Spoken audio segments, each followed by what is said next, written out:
Yes, this pole is taller and this one is the shorter one. That's all for today. In these videos, we learn to compare the height of 2 and 3 objects. I hope you have understood this topic very well. Bye, children.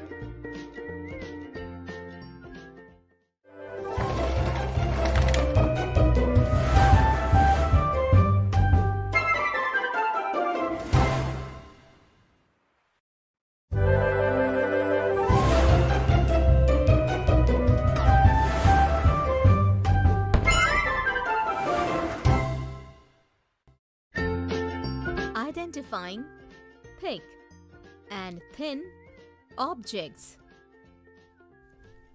Hello, children. I am the parrot. Welcome to this video. Let's see what we will learn in this video. Identifying thick and thin objects. And identifying the thickest and the thinnest objects. This evening there is no electricity in Chotu's and Pinky's house. Mother has asked Chotu and Pinky to bring a thick candle from the market. Chotu and Pinky went to a shop to buy candles. Auntie, please give a thick candle. Take this, children. Choose out of this. Chotu, can you tell me which of these is a thicker candle? Children, can you tell me which of these candles is thick and which one is thin? Well done, children. Amongst these two candles, this one is thicker and this candle is the thinner one. Pinky, this candle is thick and this candle is thin. Okay. Chotu, will this thick candle burn all night? Pinky, let's take a candle thicker than this. Right, Chotu. Let's take a candle thicker than this. Auntie, please give us the thickest candle. Here you go, children. This is the thickest candle. Pinky, this candle is the thickest. Let us take this. Okay, Chotu. Children, Pinky and Chotu took the thickest candle. Can you tell me which of the 3 candles is the thinnest one? Yes, this is the thinnest candle. Was your answer the same, children? So, children, today Chotu and Pinky identified the thickest and thinnest candle. The next day when the electricity went off, Chotu and Pinky went to play in the park. They were playing hide and seek. First, it was Chotu's turn to hide. Chotu decided to hide behind a tree. Chotu saw 2 trees in the front. So, children, can you tell me behind which tree Chotu should hide? This tree is thin, so Chotu cannot hide behind this. Chotu goes and hides behind another tree. Do you know why Chotu is not seen now? You are right, children. This tree is thick, so he can easily hide behind it. That's why Chotu chose to hide behind this thick tree. So, children, did you see? Chotu could not hide behind the thin tree, but could easily hide behind a thick tree. So, children, that was all for today. In this video, we learned identifying thick and thin objects and identifying thickest and thinnest objects. In the next video, we will see some interesting examples of identifying thick and thin objects. Till then, bye, children.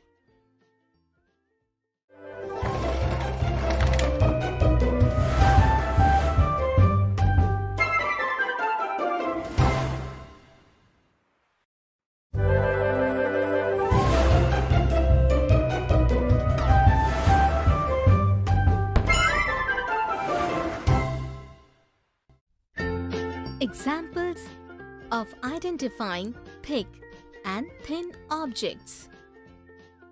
Hello children.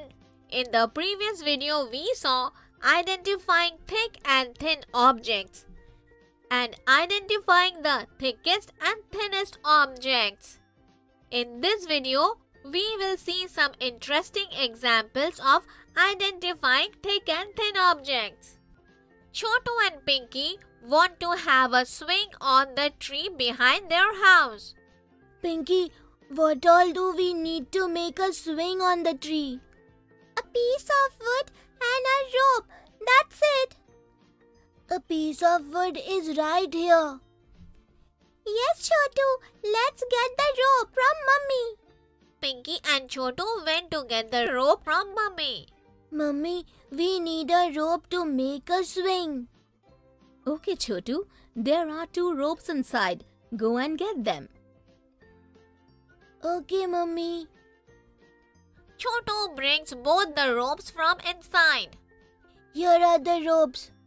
Come on, let us take a rope for the swing. This rope is very beautiful. Yes, let's take this one. Children, this rope is thin. If you make a swing with it, the swing will break as soon as you sit on it. Really, Mummy? What should we do now? Children, you should make a swing with this thick rope. It won't break when you sit. Children, do you think this rope is thicker than the previous rope? Pinky, we will make swing with the rope because this rope is thicker than this rope. Well done, children. You were right. Come on. Let me help you to hang this swing. After hanging the swing, Chotu and Pinky swung a lot and had fun. So children, you saw Chotu and Pinky chose the thick rope instead of the thin rope to hang a swing. So children, can you identify thick and thin pencil from these 2 pencils? Yes, this is thick pencil and this is thin pencil. So children, that's all for today. In this video, we saw some interesting examples of identifying thick and thin objects. In the next video, we will see some interesting examples of identifying the thickest and the thinnest objects. Till then, bye children.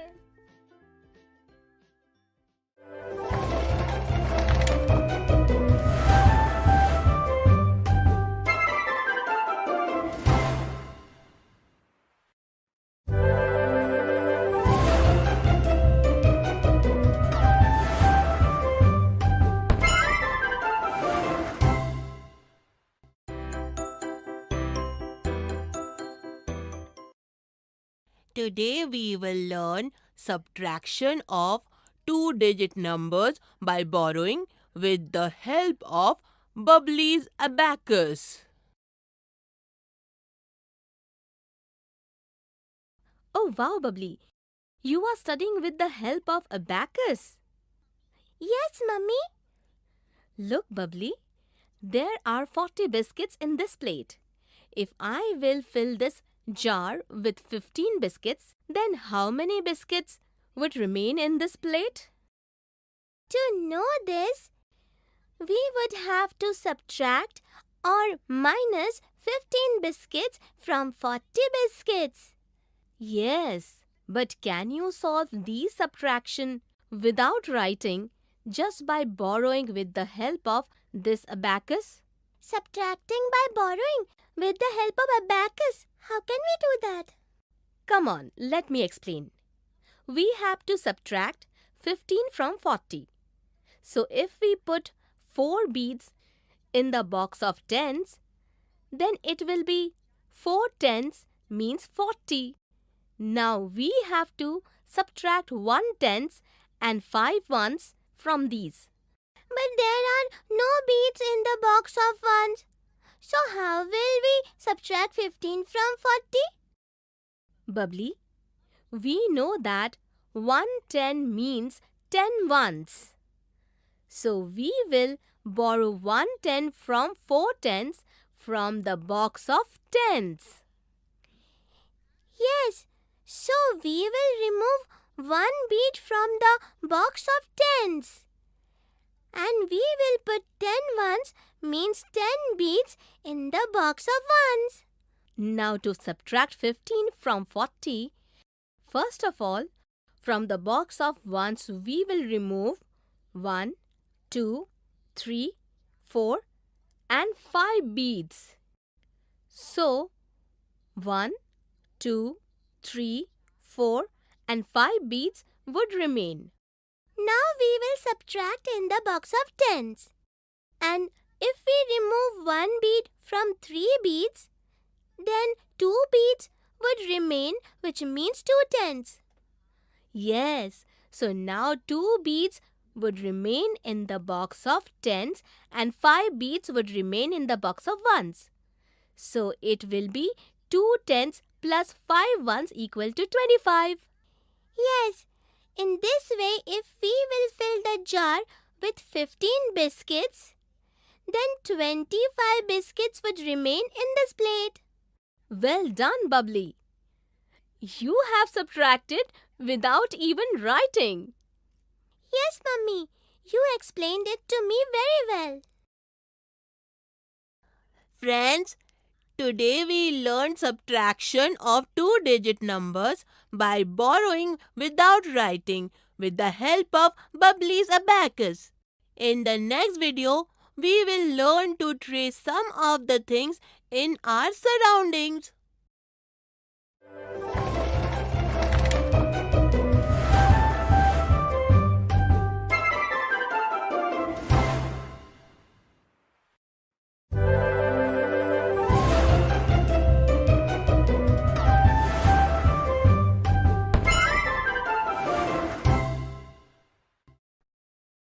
Tracing and identifying shapes.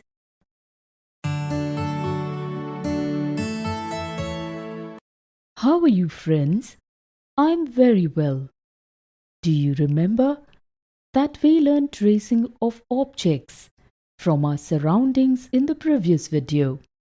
Today, in this video, we will learn identifying different shapes, tracing the shapes, and drawing pictures using shapes. Hello, I am Thumbkin. And I am Pointer. Friends, look, we have a clock with blocks of different shapes, which will help us in identifying shapes. Here, the circle is first in order. The oval is second in order. This shape is like an elongated circle. It is also called ellipse. The triangle is third in order. A triangle has 3 sides. The square is fourth in order. The length of all its 4 sides are the same. The 5-sided pentagon is fifth in order. The 6-sided hexagon is sixth in order. The 4-sided quadrilateral is seventh in order. The 4-sided rhombus is eighth in order. And the rectangle is ninth in order here. Its opposite sides have the same length. The heart is 10th in order. The star is 11th in order. And the plus symbol is 12th in order. Friends, now let's trace some of these shapes and draw a picture. First of all, we will trace the square shaped block and draw 1, 2, 3 squares. Let's now trace the ellipse. 1 and 1, 2 ellipses. Now we will draw a hexagon shape by tracing the hexagon block under these 2 ellipses. Yes, now we will trace this triangle block and draw 2 triangles like this. Now we will take the quadrilateral block and place it like this and then trace it, and we will draw 2 quadrilaterals. Now look at these blocks. This is a circle, this is a pentagon, and this is a rhombus. Now we will place these blocks in the 3 traced squares shapes and trace them. Oh wow! This is a picture of rocket.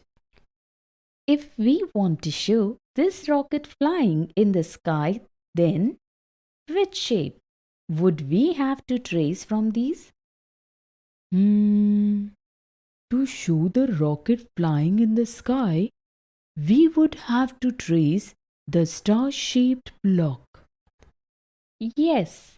So now we will trace the star-shaped blocks and draw 1, 2, 3, 4 and 5 stars. Mr. Pointer, if we fill the colors in this drawing, then how would it look? If we fill the shapes we drew, it will look like this. Isn't it looking beautiful, Thumbkin? Oh wow! Friends, you can also draw some more pictures like this by tracing different shapes. Friends, today we learned to identify different shapes and draw pictures by tracing them. You can also trace the shapes and draw different pictures. In the next video, we will identify some more shapes and count them, and we will also color them.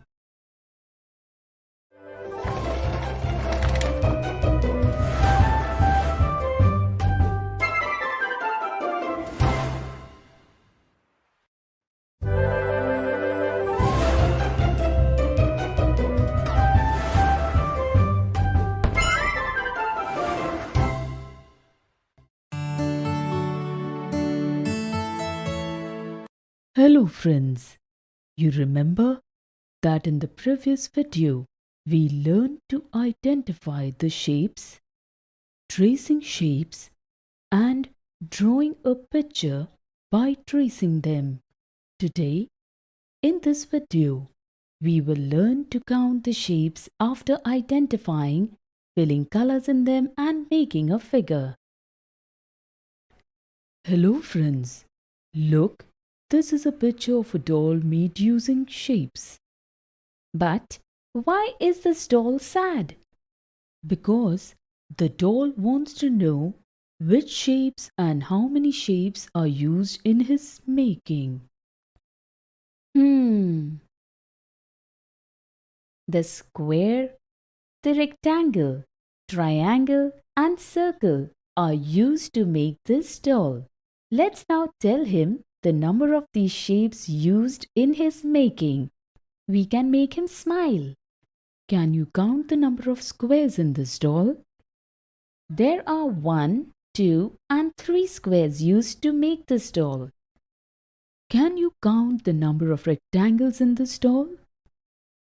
There are 1 and 2 rectangles in the doll. Let's now count the triangle. There are 1, 2 and 3 triangles in this doll. Let's now count the number of circles used. Yes, there are 1, 2, 3, 4, 5, 6, 7 and 8 circles used here. We got to know that there are 3 squares, 2 rectangles, 3 triangles and 8 circles used in the making of this doll. But why he is not smiling? Let's fill it with colors. Look, Thumbkin, it is smiling after we filled it with colors. Friends, let's see the second example now. Look, this is a figure made by tracing square, rectangle, circle, and triangle shapes. Let's fill this figure with colors. First of all, we will fill all the triangles with yellow color. Look, can you see this? Now, we will fill in all the circle with red color. Look, there are several square shapes in this figure. We will fill in the square shapes with pink color. Thumbkin, is there any shape yet to be filled with colors? The rectangle shape. You are right. Now we will fill the rectangle shapes with sky blue color. Yes, look, Pointer. We have filled the triangles with yellow, the circles with red color, the squares with pink, and the rectangles with sky blue color. Friends, we learned to count the shapes after identifying, filling colors in them, and making a figure. In the next video, we will learn how to make figures using shapes in an interesting way.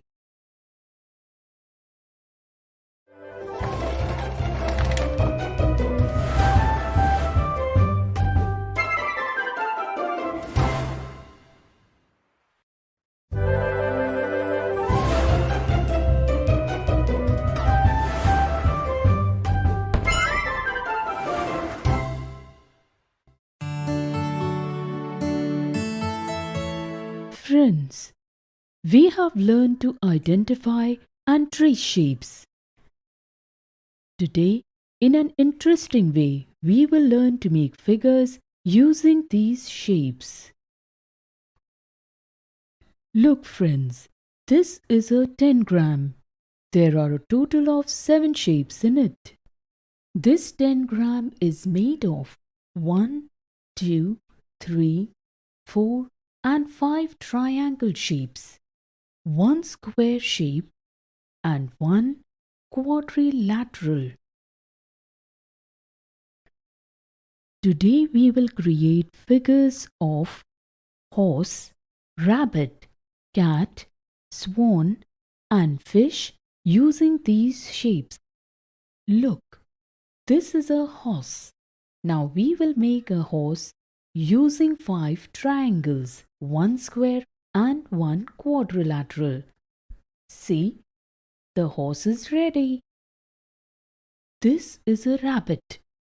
Now we will try to create a rabbit using 4 triangles, 1 square and 1 more triangle and 1 quadrilateral. See, rabbit is ready. This is a cat. So let's make a cat using 3 triangles, 1 quadrilateral, 1 square, and the remaining 2 triangles. See, cat is ready. This is a swan. Now we will make a swan using 4 triangles, 1 square, 1 quadrilateral, and 1 triangle. Swan is also ready. This is really interesting. This is a fish. Let's try and create a fish using 2 triangles, 1 quadrilateral and 1 triangle, 2 more triangles and 1 square, and we have created a fish. We have finally created a horse, rabbit, cat, swan, and a fish using the 7 shapes of the 10-gram. Friends, today we learned to make figures using shapes of a 10-gram in an interesting way. In the next video, we will know about lines and their different types.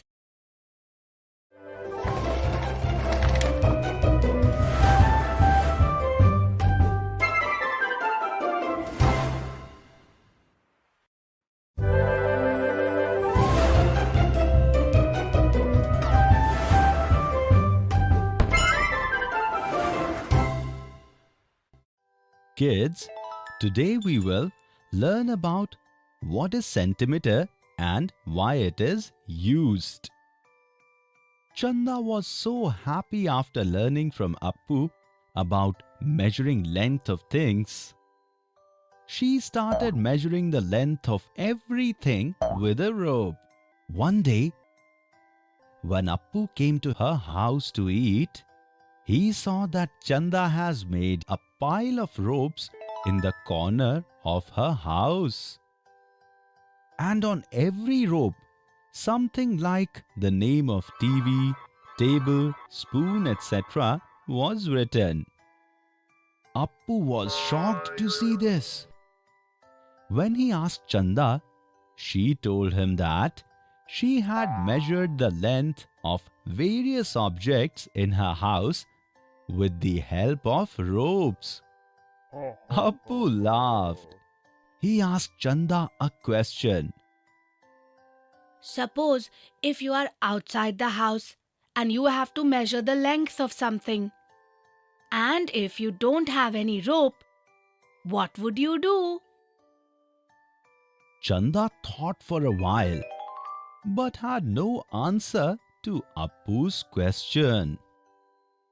Appu then asked her another question. If you want to tell the length of an object to someone, and that person is not in front of you, then tell me, how will you tell him the length of the object? Chanda also had no answer to this question of Appu. Do you have answer to these questions of Appu? No. No problem. Come. See what Appu is telling Chanda about these questions.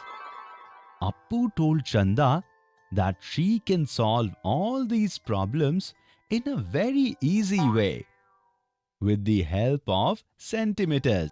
Chanda could not understand anything. She immediately asked Appu, What is a centimeter? a centimeter is a unit of measuring length.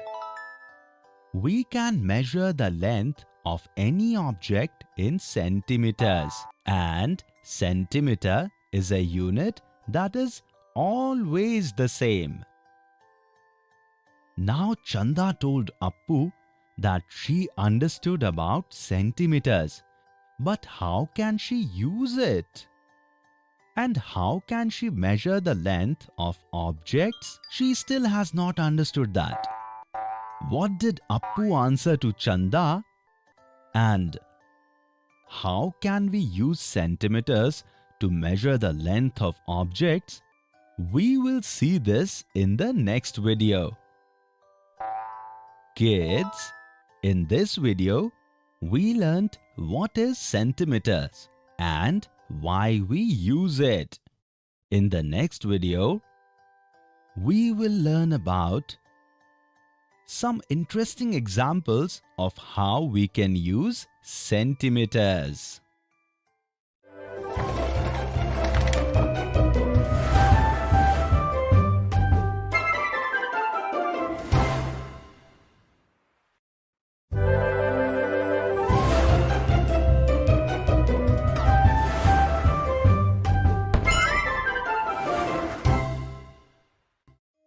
Kids, in the previous video, we learned about what is a centimeter and why we use it. In this video, we will learn about some interesting examples on use of centimeters. Do you remember, kids? In the previous video, Appu told Chanda about centimeter. Come, let's see what he's telling Chanda about the use of centimeters. Appu took out a plastic strip like this from his bag and placed it on the table in front of Chanda. Chanda asks him, What is this plastic strip? And how can I use it to measure the length of objects in centimeters? Appu starts telling Chanda, This is a ruler. Can you see the numbers written and these lines drawn on it? The difference between any two consecutive numbers written on it is equal to 1 centimeter. Appu then asked Chanda to collect some items from her house whose length she wanted to measure. Chanda immediately collected those items and brought them. Appu first picked up a spoon of Chanda. He placed the spoon next to the ruler in this way and said, Look, your spoon is 12 centimeters long. Chanda could not understand how Appu found this out. Appu said to her, Whenever you have to measure the length of any object, you place it next to the ruler in this way and start measuring from 0. The number which is reaching the other end of your object, the length of your object will be that centimeter. Chanda got really excited about the ruler. She immediately took the ruler from Appu and placed her TV remote next to the ruler. Chanda told Appu, Look, Appu, my TV remote is 10 centimeters long. I learned to measure the length of objects from the ruler. After saying this, Chanda started dancing happily. Kids, here are some items of Chanda's house. Can you tell how many centimeters their length is? If you want, you can pause the video and find the answer. Well done, kids! You have found the right answer. Chanda thanks Appu for telling her about the ruler and centimeter and puts the pile of ropes in her house in a cupboard. Kids, in this video, we learned how to use a ruler to measure length in centimeters. In the next video, we will see some common mistakes related to this.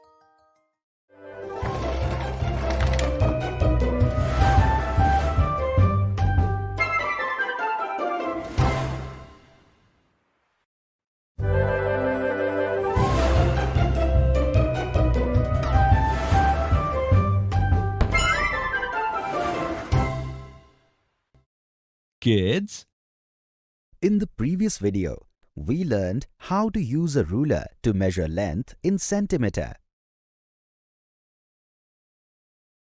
In this video, we will see some common mistakes related to this concept.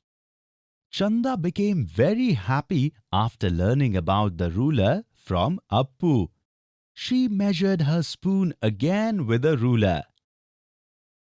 But what is that? Chanda got the length of the spoon as 13 centimeter this time. Chanda started wondering how it happened. When Appu measured the length of that spoon, it was 12 centimeters. Then how did it become 13 centimeters today? Kids, can you tell what mistakes Chanda has made here? Yes, this time when Chanda measured the length of the spoon, she started measuring the length by 1 instead of starting from 0. So, 1 centimeter in length of spoon was added. Keep in mind, kids, whenever we are measuring the length of any object with a ruler, then we should always keep in mind that we start measuring the length by the 0 number. Chanda realized her mistake and measured the spoon from number 0. And this time, she got the length of the spoon exactly 12 centimeters as before. Now, Chanda wants to get a skirt made for herself. Chanda is thinking, why not measure her waist using the ruler too? She immediately placed the ruler next to her waist in such a way and wrote on a paper that her waist measure is 5 centimeters. Kids, did Chanda measure her waist properly? Chanda has taken the wrong measurement of her waist. Kids, if we want to measure any curved object, we cannot measure it by placing it next to the ruler, because we cannot measure its full length by doing so. Its curved portion and rear side measure are omitted, and the ruler can also break. Then, how do we do this? Suppose we have to measure the waist of Chanda. So we will first measure her waist with a rope. Then we will put that rope next to the ruler. What is the measurement of this rope? It is the right size of the waist of Chanda. In this way, how many centimeters is the correct measurement of Chanda's waist? 20 centimeter. When Chanda reached out to Babble uncle with her own measure, he also explained to Chanda about the mistake that she made. Chanda became very happy after learning this new thing. Now she measured her waist properly and got a beautiful skirt made from Uncle Babble. See how beautiful she looks in her new skirt? Kids, in this video, we learned about some common mistakes related to measurement of length in centimeters.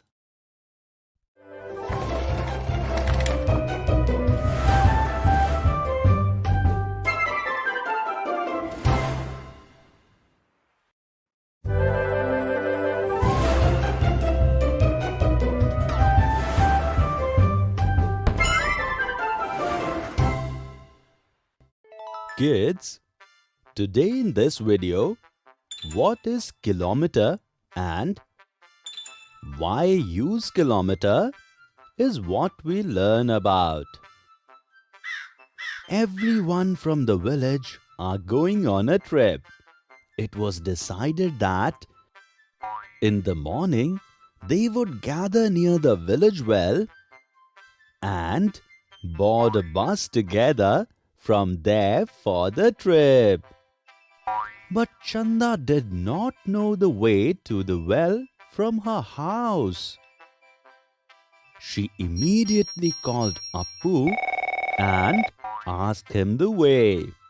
Appu asked her to look at the trip map that they were given. Hey, can you spot your house in the map? Tell me. So now you have to come 2 kilometers straight from there. And then you will reach the well. Okay? Chanda thought that she heard Appu wrong. She told Appu, I think you mistakenly said 2 kilometers in place of 2 meters. You do remember, right? Now I know all about meter. On hearing this, Appu laughed. Chanda, I did say 2 kilometers, okay? Chanda was surprised. I have understood about centimeter and meter. Now, what is this kilometer? Appu explained it to Chanda. Look, Chanda, since the distance between the two places is a lot, we cannot measure them in centimeters or meters. Centimeters and meters are units of measuring length. Similarly, kilometers is the unit to measure the distance between two places. 1 kilometer is equal to 1000 meters. Appu told Chanda. Look, can you see Golu's dairy on the map? The dairy is 3 kilometers away from the bus stop. Chanda quickly noticed the places on her map and also saw the distance written between them. Now Chanda said to Appu, Appu, I can see your house and mine on the map too. And 4 kilometers is written between your house and my house. So, is my house 4 kilometers away from your house? Yes, Chanda. You have read the map correctly. Very good. Chanda said to Appu. But Appu, if 1 kilometer is equal to 1000 meters, then we will not be able to measure it with a measuring tape or a ruler. So how can we measure the distance between two places? You cannot measure a kilometer with a measuring tape or a ruler. Special resources are used for this, okay? You can only find the distance between two places by the distances written on the signs on the road. All right. Well, tomorrow when we go for the trip, then I will look at these signs carefully. When you meet me tomorrow, then tell me more about the kilometer. Okay? Okay. Appu said and then disconnected the call. How was the trip of the villagers the next day? And what else did Appu tell Chanda about kilometer?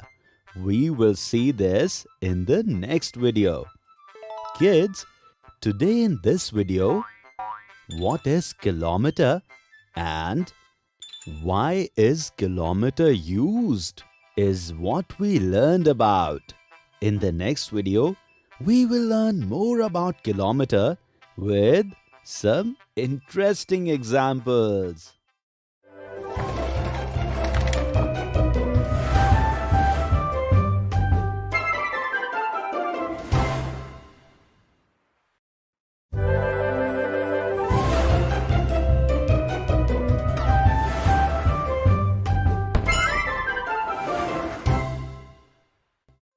Kids, in the previous video, we learned what are kilometers and why we use it. In this video, we will learn more about kilometers by some interesting examples. The next day, all the village people gathered near the well. There was some time left for the bus to arrive. Chanda then showed Appu a map of his outing and asked him to tell her more about the kilometer. Children, have you seen a map before? Maps often include places and distances between them. Come, let's see what else Appu is telling Chanda about this map? Look at this, Chanda. We will start from the well. And first, we will go to the fair. As I told you on the phone yesterday, you can see the distance from here to the fair on the map. See, the distance is written on the map as 3 kilometers. Appu said to Chanda. Kids, can you see this map and tell how many kilometers away from the fair is the lake? Absolutely right. The distance from the fair to the lake is 1 kilometer. Now Chanda saw on the map that the distance from the lake to the railway station is 4 kilometers and that of the park from the lake is 2 kilometers. Now Chanda is thinking that which place is closer to the lake? Railway station or park? Kids, can you help Chanda find the answer to this question? If you want, you can pause the video and find the answer. Well done, kids. The answer you found is correct. Because 2 kilometers is less than 4 kilometers, hence the park is closer to the lake. Appu asks Chanda to answer a question.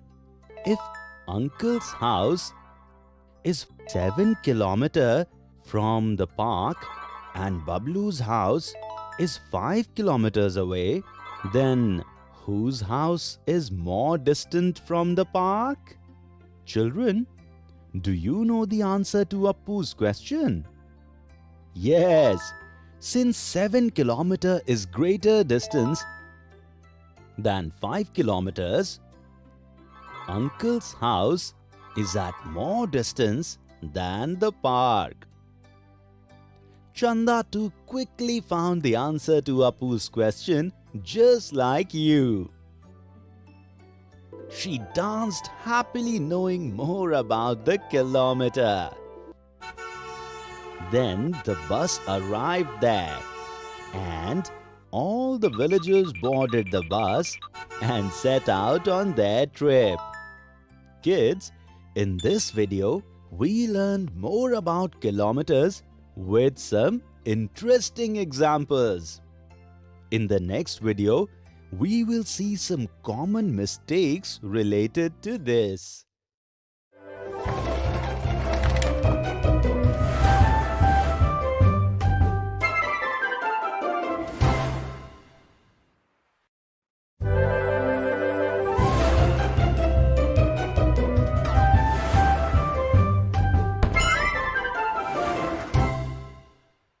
Tile patterns.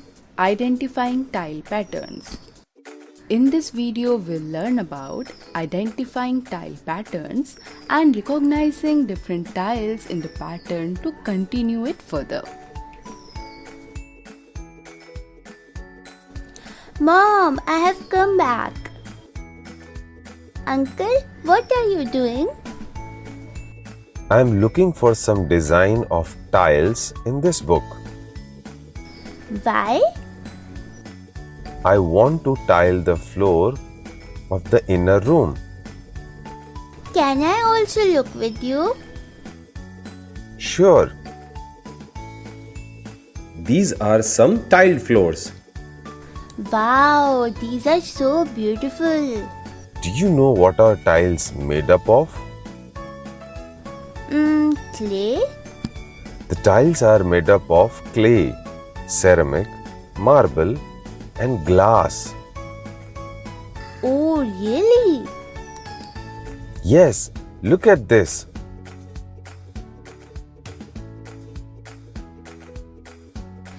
Wow, these are so beautiful. Are we also going to have something like this? Yes, we will also use beautiful tiles. How is it? We can put this in the courtyard. And this? This one is so beautiful. Uncle, did the tiles come? Yes, look.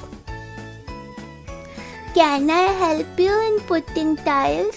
Yes, sure. First, we will put the grey colored tiles. After that, we will place the white one. And after that, the blue one.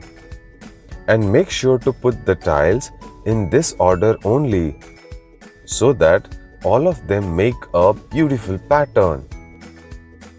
Okay, Uncle. Now can I put the tile? Yes, of course. No, not like this. The order of placing tiles over here is grey, then white, then blue. And then after blue, again grey. Using this pattern, the whole floor will be tiled. So here, near the grey tile, we will place the white ones. Now is it okay? Come, let's finish the pattern of the floor. Uncle, what will you do?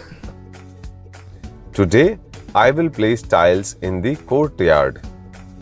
Which ones? See, I am left with these grey and blue tiles. I'll use this. Okay, Uncle. What will be the rule for placing this? You say? We have blue tiles in more numbers. So we can place one grey tile and then two blue tiles. Wow! You have given a great idea.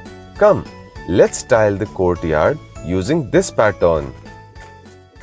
Can I help you in this? Yes, sure. Like this? Yes, right. Now, will we place this grey tile over this grey one? No, Uncle. Here we will place two blue tiles. We'll always place two blue tiles near the grey one. Very good. Now tell me, which tile should be placed above the blue one? Blue tile. Why? Because we are placing two blue tiles together. Yes, correct. So by this rule, we will place this blue above this blue one too. No, Uncle, this will give three blue tiles together.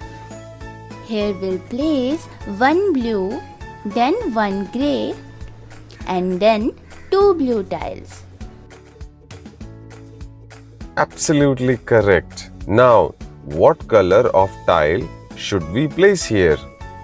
Uncle, see, in this line we have already placed two blue tiles. That's why we will use a grey tile now.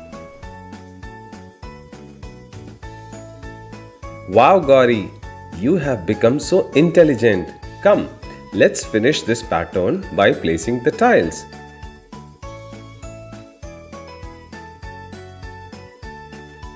In this video, we have learnt about identifying tile patterns and recognizing different tiles in the pattern to continue it further.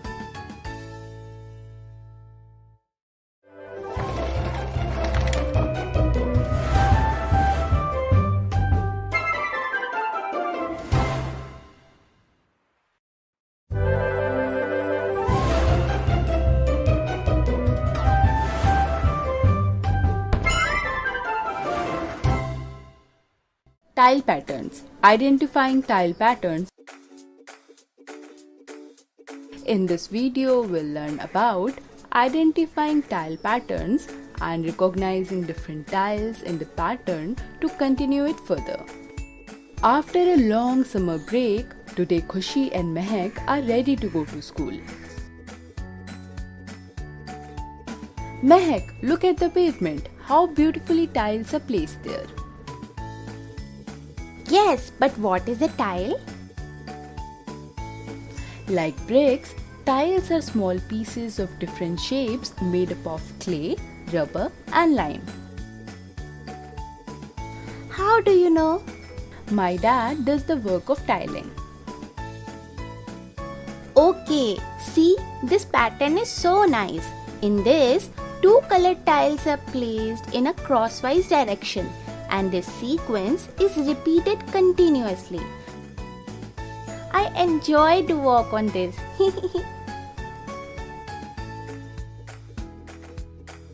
I love the pattern of your hair clip too. It seems like black and white tiles are placed simultaneously. Thank you. Well, now let's go to school. Hey, look how beautifully our school is being decorated during summer break. Yes, see, some work is still going on. Khushi, look, there is your father. Daddy, have you placed all these tiles? Yes, children. Now, some of the work of this wall is left. Wow, this is a very beautiful pattern. Yes, we should be very careful while placing the tiles. While placing them, we have to make sure that the pattern is maintained throughout. Oh, like when we paint, we have to be careful. So Mehak, look at this pattern very carefully and tell me, should I place this tile vertically or horizontally? Like this, vertically? No, horizontally. Yes, right. And this style? Very good. See, this pattern is finished. Now, let's leave this to dry. Kids, I have to place circular tiles around the Flagstaff compound. Will you both help me? Really? Can we help? Yes, you all can help me to make pattern with the tiles and I will place them. Otherwise, your uniform will get dirty. First a circle of red tile. Like this? Yes. Then place white tiles along with it, like this. After that, Then Daddy, place the black tile in between the white tiles, like this. wow, you all have thought a very nice pattern. And the last circle could be of the red tiles again. Wow, you both have made such a beautiful design with these tiles.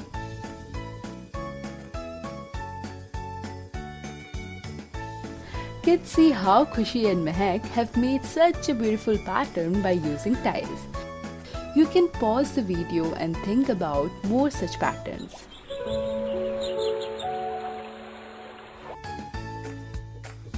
Kids, did you like the walls of your school? Uncle, you have made the walls so colorful. I thought you all would love these different patterns. You have used 3 types of tiles here, In the longer side, which is surrounding these 4 in the middle. and place them in 2-2 on their sides. In this video, we have learned about identifying tile patterns and recognizing different tiles in the pattern to continue it further.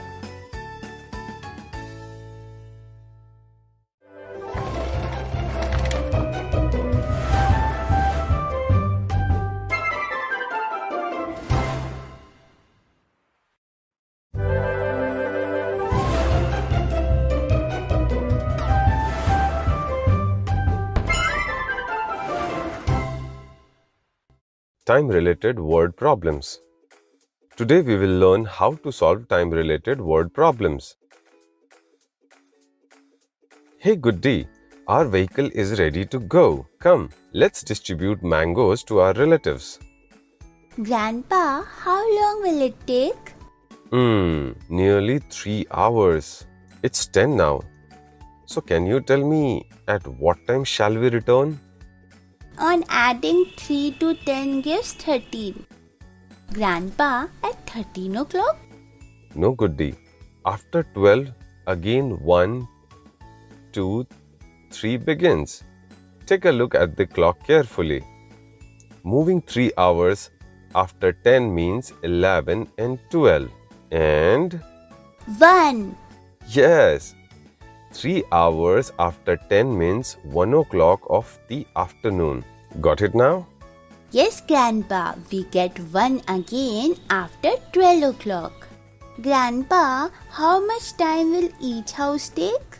Nearly 10 minutes. And we have to go to 10 houses. So, Grandpa, 10 houses will take 10 minutes each. So, 10 multiplied by 10, it will take 100 minutes. And do you know how many hours are there in 100 minutes? No, Grandpa. Well, let me tell you. 1 hour has 60 minutes. So if we subtract 60 from 100 minutes, we will be left with 40 minutes. We can also say it like this. If we add 60 and 40 minutes together, we will get 100 minutes. So now, Goody, you must have known very well that 100 minute means 1 hour and 40 minutes. Besides this, driving from one house to another will also take time. How much time will it take, Grandpa? All the houses are very close, Goody. If we were not carrying boxes with us, we would have easily covered the distance by foot. It will hardly take 50 minutes. Means nearly 1 hour, Grandpa. You tell me, if there are 60 minutes in an hour, then 50 minutes is how much more or less than it? 50 minutes is less than 60 minutes. On subtracting 50 from 60, we'll get 10. So it is 10 minutes less than 60, Grandpa. Very good. Okay, now a difficult question. Can you add 50 minutes to the previous 1 hour 40 minutes? How can I add this, Grandpa? Let me show you. If we have to add 50 minutes to 1 hour 40 minutes, then look, units of 40 and 50 are both in minutes. So we can add both of them together. So 50 plus 40 is? 90 minutes, Grandpa. Correct. But is 90 minutes greater than 60 minutes? Yes. So how many hours is this? On subtracting 60 from 90 minutes, we'll get 30. So 1 hour 30 minutes. Right, Grandpa? Very good.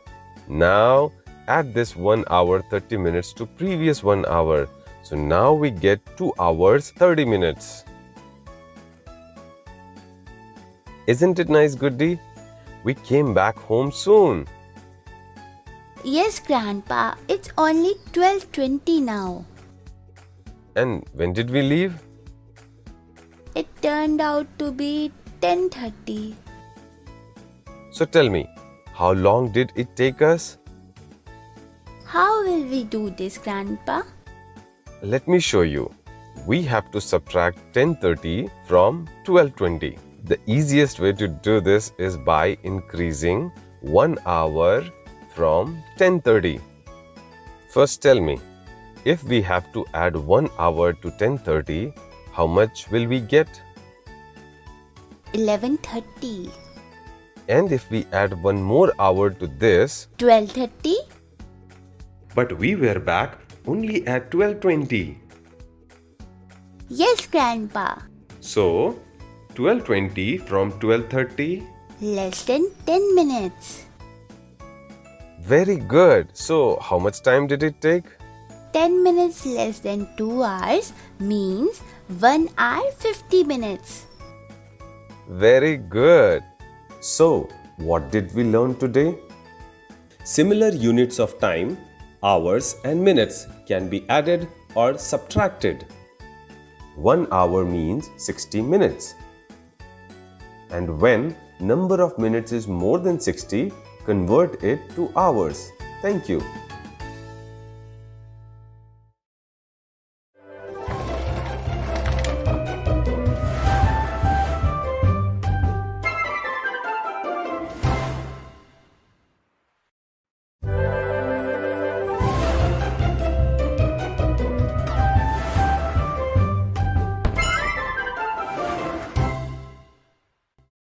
Real life problems. Today we'll see how mathematics can be used in day-to-day activities. Come, let's meet Vimal, a brilliant student of 8th standard. Vimal's family consists of an old ailing grandmother, his parents, and a younger sister. 3 months ago, Vimal's father met with an accident. As a result, he can't work now, and Vimal had to quit school and started working for home. He was suggested by his uncle to run a vegetable cart by borrowing some money from the bank.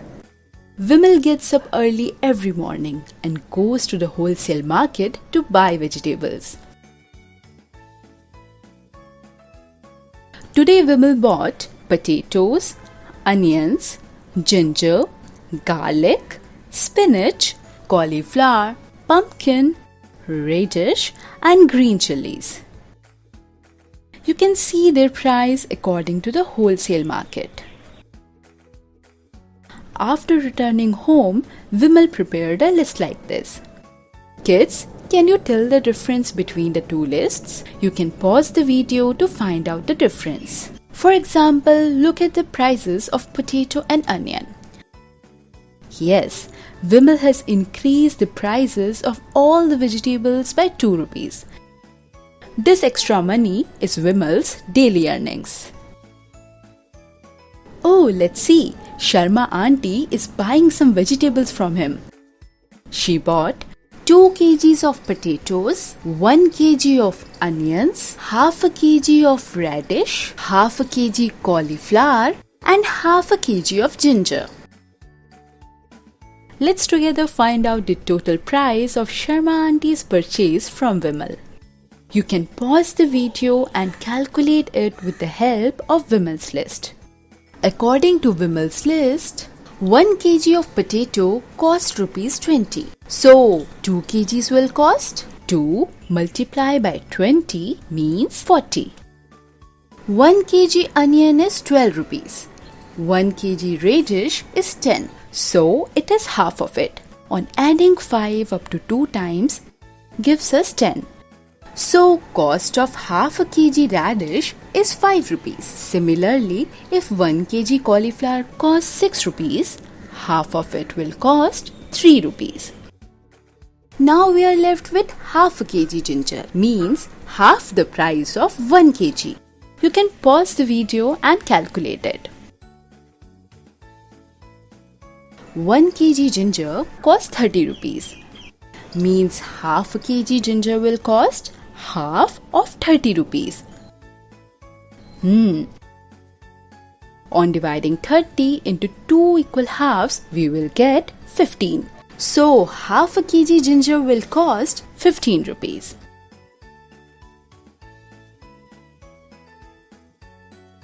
So, this is the cost of shopping done by Sharma auntie. Now, let's add all this to find out the total price. Kids, you can pause the video to find out the sum. Look, Vimal has already added all the numbers. Is your total is also 75 rupees? Sharma auntie has to give 75 rupees to Vimal. A few notes have been placed in front of you. Let's help Sharma auntie to add the total price. You can use each note only once. You can pause the video to choose the note on your own. Have you guessed the same? Well done! Look, Vimal is giving some green chilies to his aunt for free. You saw Sharma auntie gave 75 rupees to Vimal. Can you guess how much profit Vimal has gained? Let's calculate this together. This is the price of the wholesale market. According to this, Sharma auntie should give rupees 36 for 2 kg potatoes, rupees 10 for 1 kg onion, rupees 4 for half a kg radish, rupees 2 for half a kg cauliflower, and rupees 14 for half a kg ginger. So the total is 66 rupees. According to this, the costing of Sharma auntie's shopping should be rupees 66. But according to the pricing set by Vimal, Sharma auntie had to give 75 rupees. On subtracting 66 from 75 gives 9. So kids, Vimal has gained 9 rupees on the purchase made by Sharma auntie. So today we all have learned how to use mathematics in daily life activities.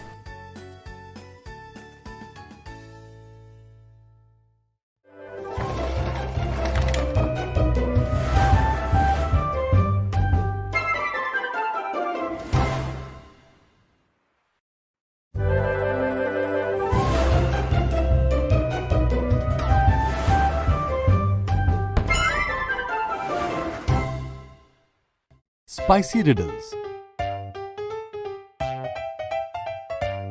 Introduction. In this video, we will find the answers to some riddles associated with the spices.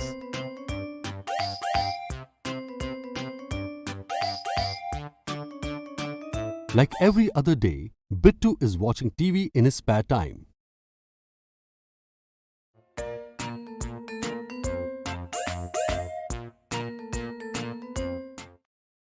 Today's cricket match has stopped due to the rain. Let me see what is coming on other channels.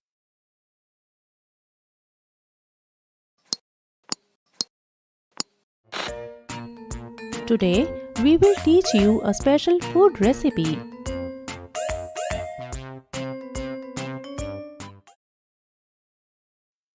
Oh wow!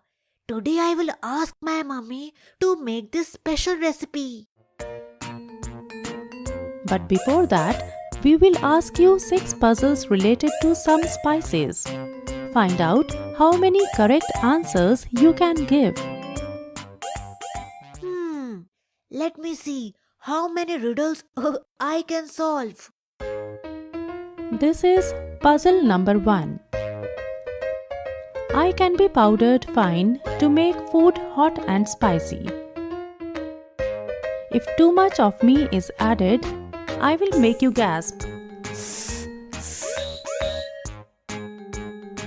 Your nose and eyes begin to water and you cry. Think and tell, who am I? Tell me quickly, who am I?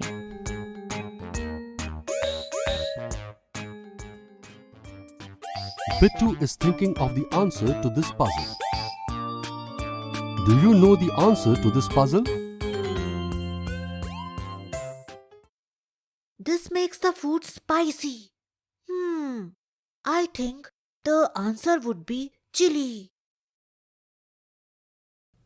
The correct answer to this puzzle is red chili.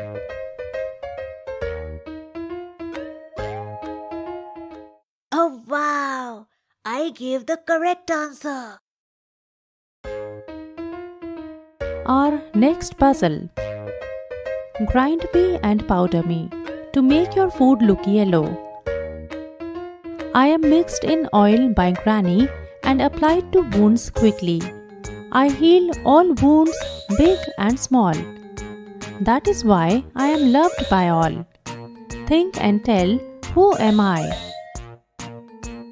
Tell me quickly, who am I? Color in food. And if we get hurt, we apply it. I don't know the answer. Can you guess what the answer is?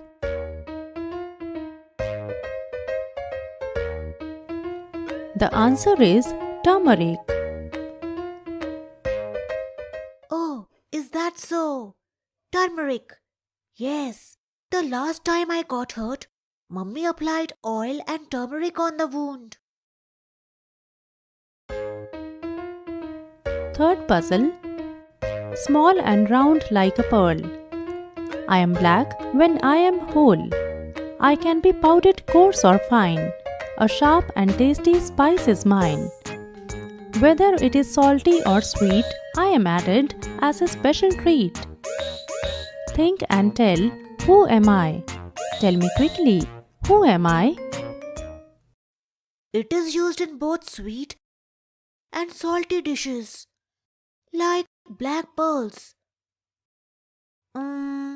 What will be the answer? Do you have any idea what the answer will be?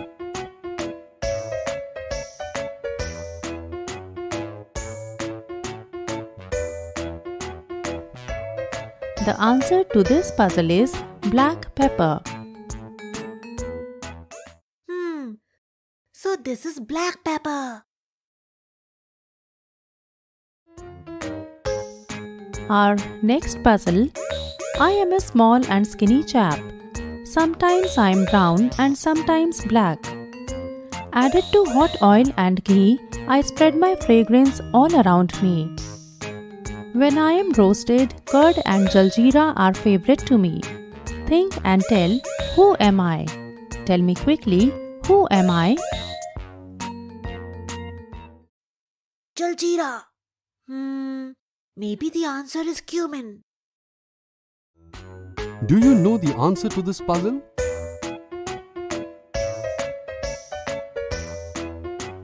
The answer to this puzzle is cumin. Oh yes, I gave the right answer again. Our fifth puzzle. I look like jeera, though green am I. To make your stomach healthy, I always try. Eat me always after your meal. I refresh your mouth, you surely feel. Think and tell, who am I? Tell me quickly, who am I? Like green cumin. No, I do not understand this puzzle. Bittu does not understand this puzzle. What would you say about this puzzle? The answer is fennel.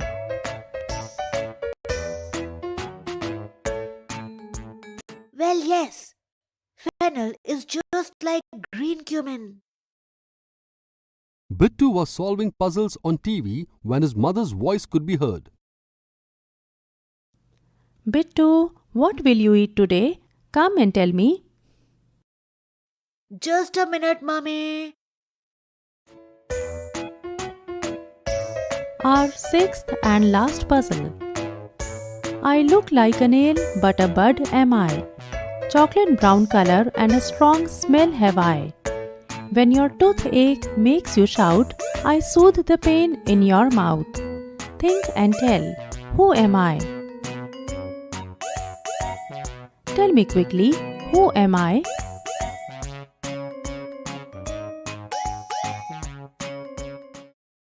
It looks like a nail, and the color is chocolate brown. This is definitely clove. Like Bittu, do you think it is clove?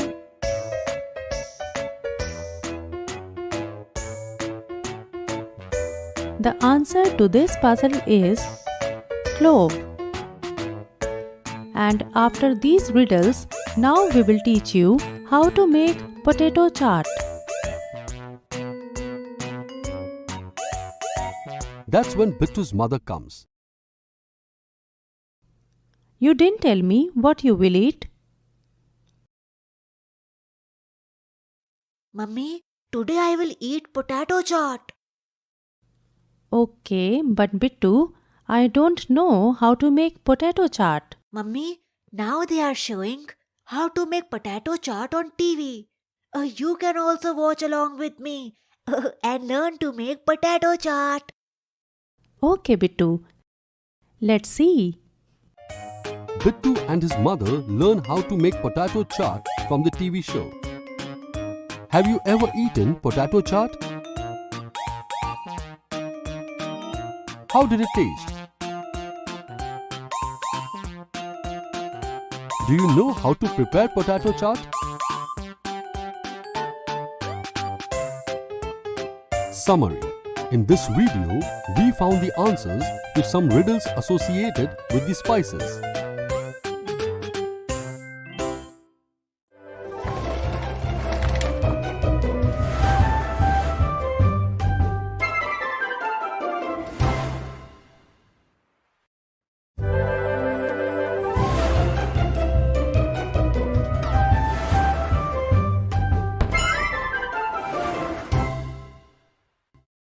From market to home. In this video, we will see the daily routine of a vegetable vendor and we will learn how we should help our family to do household chores.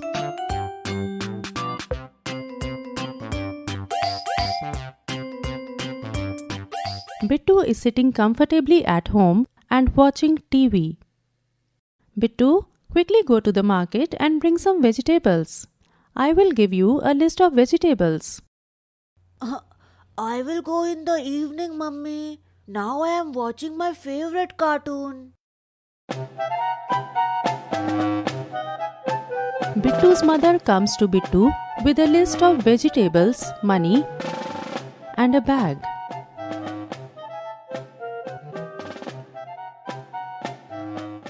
Come on, go Bittu. If you don't bring vegetables, then how will I prepare dinner today? Bittu takes the list of vegetables, the money and the bag and goes to the market.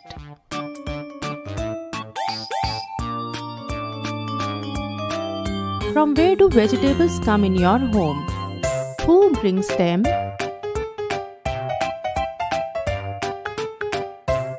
Bittu looks for a vegetable shop in the market. That's when Bittu sees his classmate Meenu.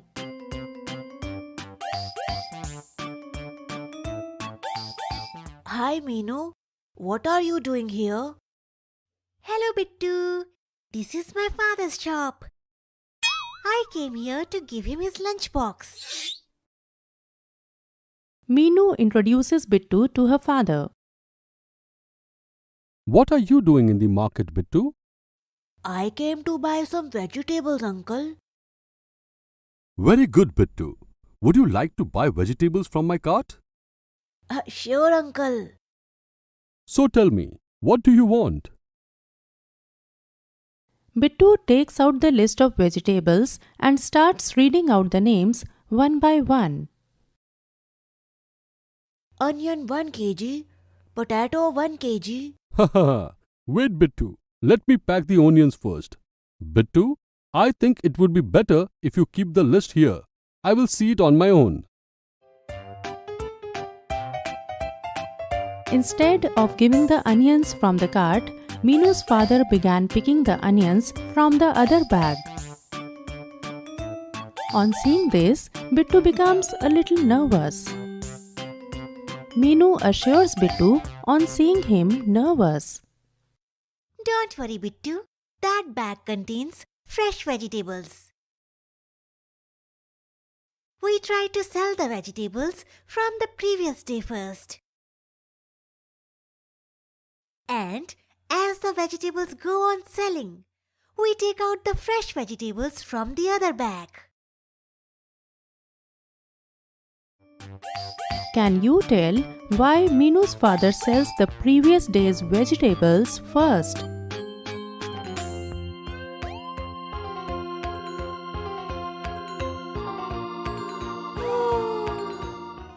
Oh, nice. Seeing Bittu yawn, Meenu asks him, Bittu, did you wake up early today? No, today I woke up at 9 o'clock. Meenu became shocked on hearing this. Oh, 9 o'clock. In my home, everyone gets up at 3 a.m. every day. Does anyone have to wake up early at your house? At what time and for what? But why does your family get up so early? Bittu, we have to wake up early to go to the mandi. Bittu wonders what a mandi is. Meenu, what is this mandi? Mandi is a big market where farmers bring vegetables from their fields and sell them to shopkeepers like us. Bittu did not even know about the mandi. Now he wonders about the things Meenu and her family do to sell vegetables.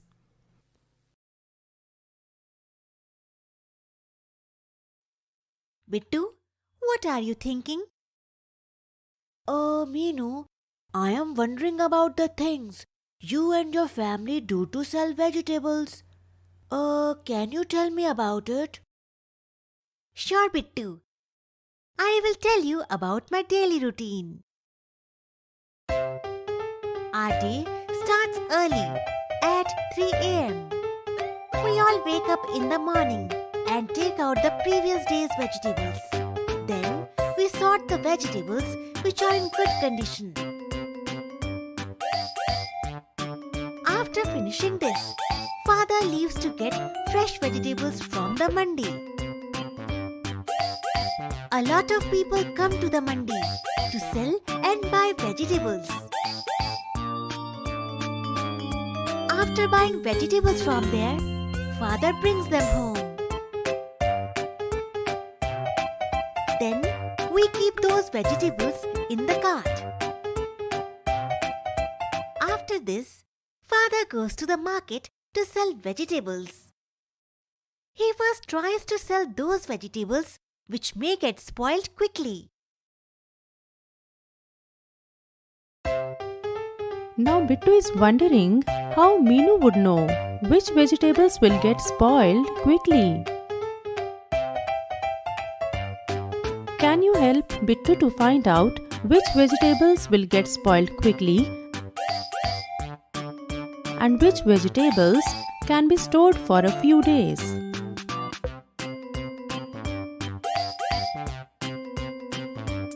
Lady's finger. Does it get spoiled quickly? Answer: yes, lady's finger gets spoiled quickly. Tomato. What do you have to say about this? Answer: yes, tomatoes also get spoiled quickly. Potato. Does it get spoiled quickly or not? Answer: we can store potatoes for some days. Cucumber. In which list will it go? Answer: cucumber can also be kept for a few days. Spinach. Does it get spoiled quickly? Answer: yes, spinach gets spoiled quickly. Onion. What will you say about this? Answer: onion doesn't get spoiled quickly. After some time, Bittu asks Meenu, Meenu, if your family starts working so early, then they must be finishing their work early as well. No, Bittu. My father comes home at 10 p.m. after selling the vegetables. Bittu wonders how someone could finish his work at 10 p.m. and then start working again at 3 a.m. Does anyone in your house work late? Up to what time?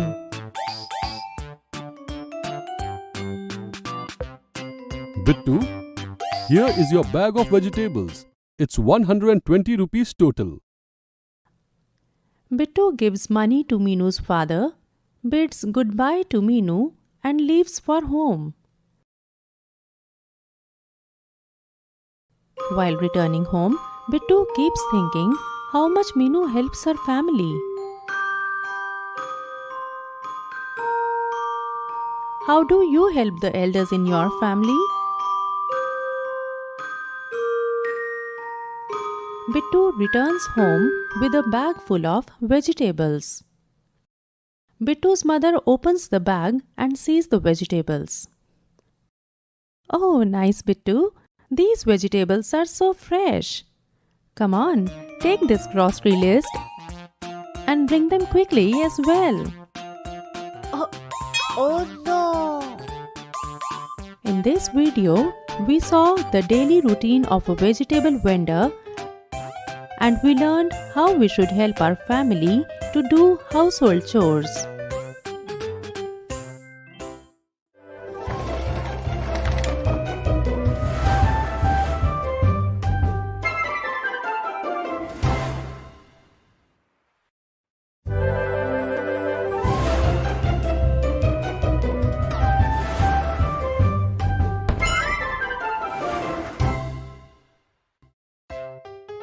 The World in My Home. Part 1. Experiences of Elders and Their Life Lessons. Introduction. In this video, we will learn about the experiences of elders and the importance of honesty.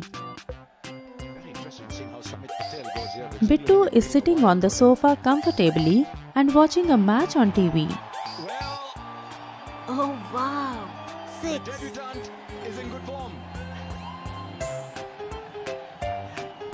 Bittu, go bring some vegetables from the market. I will give you the list of vegetables you need to bring. I will bring the vegetables in the evening. Right now I am watching a match on TV.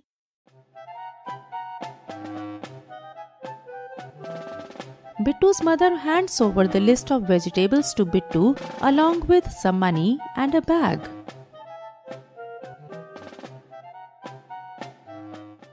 Bittu, you need to go now. You can watch TV later. If you do not bring vegetables now, then how will I prepare the dinner?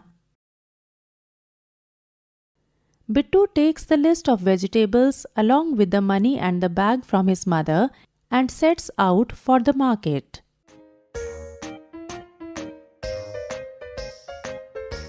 Bittu reaches the market and looks for a vegetable shop. That's when Bittu sees Minu's father selling vegetables.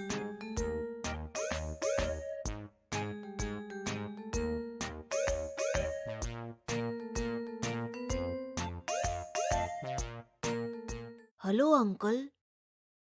Bittu, what are you doing in the market? I have come to buy vegetables. Uncle, is Meenu not here today? No, Bittu. Meenu will come after some time.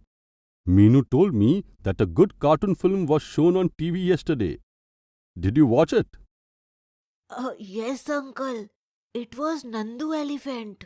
But just when I had started watching the film, Mummy remembered about her cooking show. Okay, then your mother watched the cooking show?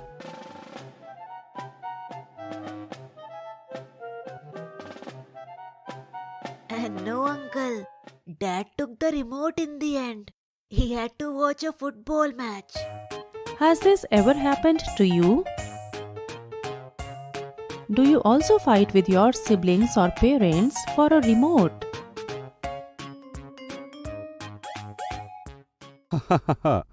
It does not matter, Bittu. The fight for watching TV goes on in every house. You can watch that cartoon film some other time. Yes, uncle. And tell me, which vegetables do you want, Bittu? Here is the list of vegetables, uncle. You can give the vegetables according to the list. Meenu's father starts giving vegetables and Bittu looks at his cart and starts thinking. Uncle, when did you start selling vegetables? It's been a while, Bittu, but it was not an easy start. Why? What happened, Uncle? I had convinced my father to sell vegetables in the city, but my uncle opposed my decision to go to the city. He thought that if I could sell vegetables in the village, then I should not go to the city. Then what did you do, Uncle? I explained to him that it would be beneficial for me and also promised him that I would work hard in the city. He was not fully convinced, but still he thought it would be fair to give me a chance.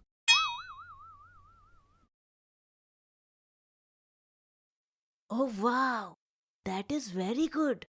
Otherwise, I could not have met Meenu and you. Has this ever happened to you? Have you ever persuaded your elders to do something important for yourself?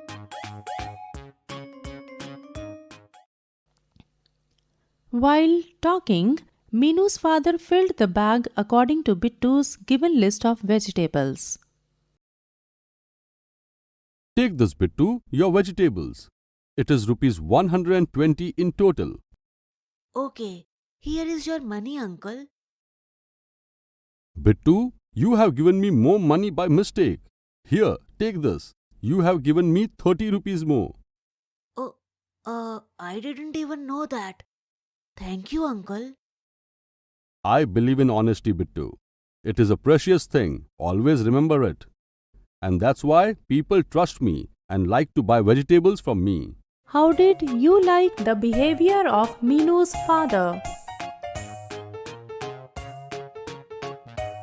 Has anything like this ever happened to you? Are you as honest as Meenu's father?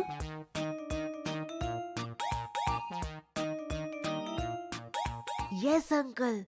I will always remember it. Thank you, Uncle, for saving me from being scolded by Mummy. Okay, now go home, Bittu. Your mother must be waiting for you. Okay, Uncle. I will go now. Bye. Please tell Meenu that I came to the market. Yes, sure. Bittu picks up his bag of vegetables and walks towards his house. While walking towards his house, Bittu kept thinking that it would be so nice if all the people in this world were as honest as Meenu's father. Summary: in this video, we learned about the experiences of elders and the importance of honesty. In the next video, we will learn about the rules spreading discrimination in the society and about the misbehavior taking place with children.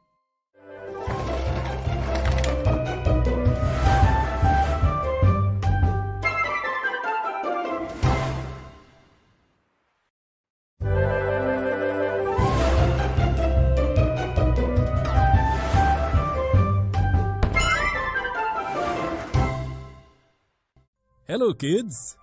In the last video, we learned about weight and its units. In this video, we will look at some of the misconceptions related to this. Golu has come to the market to buy apples. First, he went to Babban's fruit stall. Babban, give me apples for 50 rupees, please. Golu said to Babban. Babban placed some apples on his weighing scale like this. Golu, you will get 1000 grams apples for 50 rupees. Babban told Golu. 1000 grams! So many apples! Golu got excited by the thought. He quickly gave Babban 50 rupees and took his apples and started shopping in the market. After a while, Golu thought, I got so many apples for only 50 rupees. let me buy more apples for 50 rupees. Thinking this, Golu went to Bunny's fruit stall next to him. Bunny, give me apples for 50 rupees, please. Golu said to Bunny. Bunny put a weight of 1 kilogram in one plate of his weighing scale and weighed apples in the other plate until the two plates came to the same level. Then Bunny said to Golu, Here you are, 1 kilogram of apples for 50 rupees. Golu furiously said to Bunny, This is sheer loot, Bunny. At Babban's fruit stall, I got 1000 gram apples for 50 rupees. And you are giving me only 1 kilogram of apples for 50 rupees. 1000 is much smaller than 1. Then how can you give me less apples at the same price? Then Bunny laughed and said to Golu, Calm down, my friend, calm down. I will explain to you. Look, Babban gave you 1000 gram apples. And Golu, 1000 grams is equal to how many kilograms? 1 kilogram. Well, that means you and Babban have given me apples of the same weight. Absolutely right. Remember, Golu, whenever you want to compare the weight of anything, first you write down their weight in the same units. Only then you will be able to compare them correctly. Golu understood what Bunny explained and he happily returned home after buying apples from Bunny. Children, in this video, we saw some misconceptions related to weight and its units.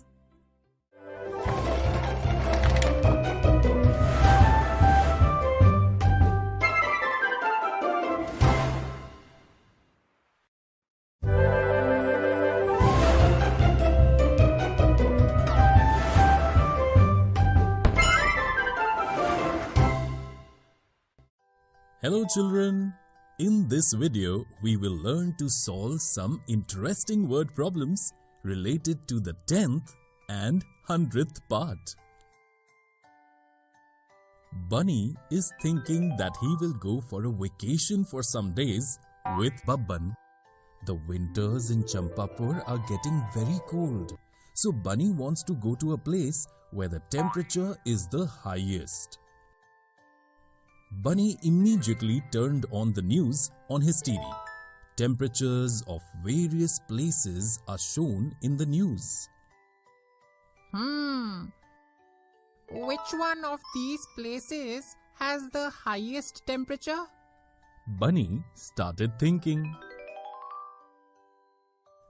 Children, let us help Bunny. To find the place with the highest temperature, we have to compare the temperature in degrees Celsius shown for these places. Let's look at an easy process to do this. Children, whenever we want to compare numbers written in decimal, we will compare the numbers written to the left of the decimal point first, and then compare the numbers written on the right or 10th place. Like here, first we will compare the numbers written in the tens place of all these temperatures. Firstly, we shall write down the tens place of these temperatures and compare them. The temperatures of Champapur and Pampapur have 1 in tens place, and those for Ulta Pulta Nagar and Maya Nagar have 2 in the tens place. Since 1 is lesser than 2, we will now only compare the numbers in the units places of Ulta Pulta Nagar and Maya Nagar to find the place with the highest temperature. The units place of temperatures in both the places of Ulta Pulta Nagar and Maya Nagar have the number 5 in them.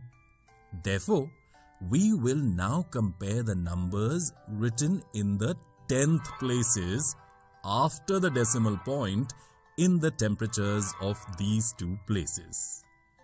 The number in the 10th place in the temperature of Ulta Pulta Nagar is 9, and that in the 10th place of the temperature of Maya Nagar is 1. Since 9 is more than 1, we can say that the temperature of Ulta Pulta Nagar is the highest among all these places. Bunny also found the place with the highest temperature, just like us. Bunny and Babban collected some money together. Now Bunny is thinking, I have my 120 rupees 25 paise and Babban's 230 rupees 50 paise. Now, how much money do I have in total? Bunny immediately wrote this addition on a paper.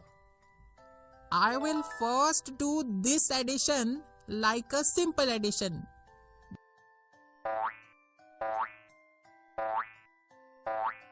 This gives me 35,075.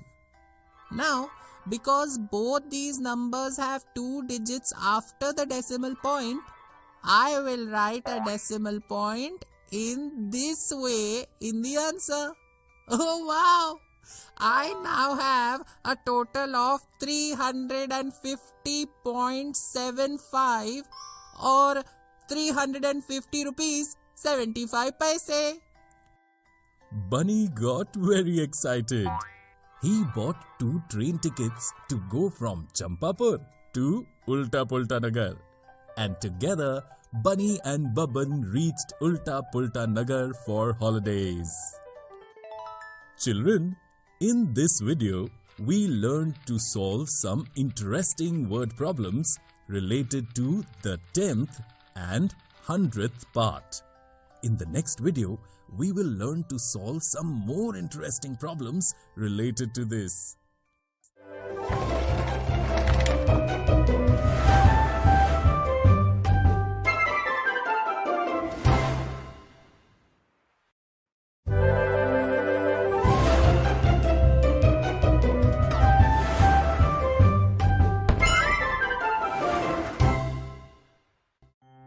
Hello kids! In the previous video, we learned to solve some fun word puzzles related to 10th and 100th. In this video, we will learn to solve some more interesting puzzles related to this. Winter is about to begin. Bunny has woven a dozen woolen caps to survive the cold weather. Bunny is going to sell these caps in the market in the city. On the way, Bunny is thinking, I will earn a lot of money by selling these 1 dozen caps. If I sell 1 cap for 5 rupees and 50 paise, how many rupees will I get in total? Just then, Babban was passing by. Bunny stopped Babban and asked him, Babban, how much money will I get for 1 dozen caps if I sell 1 cap for 5 rupees and 50 paise? It is very easy, Bunny. A cap costs 5 rupees and 50 paise. To find the price of a dozen or 12 caps, we have to multiply the price of 1 cap by 12. Babban told Bunny. I see. But there is also a decimal point in the middle. So how do I do this multiplication? Bunny told Babban. I will teach you. Look, first we'll write the price of 1 cap like this. Now, we will multiply 550 by 12, just as we do any multiplication. Saying this, Babban quickly multiplied it on a paper in this manner and wrote 6,600 as the answer. Wow! Then will I earn 6,600 rupees? Bunny excitedly asked Babban. No, Bunny. Now we have to see how many digits are there after the decimal point in the numbers being multiplied. Can you tell me how many digits are there after the decimal point in 5 rupees and 50 paise? Babban asked Bunny. 2 digits. Bunny quickly replied. Absolutely right. So, we will write the decimal point in the answer in such a way so that there are only 2 digits after the decimal point. And then we will get our answer. Now I get it. If I put the decimal point here, there will be only 2 digits or 2 zeros after the decimal point. Oh wow! I'll earn 66 rupees by selling 12 caps. On saying this, Bunny started dancing happily.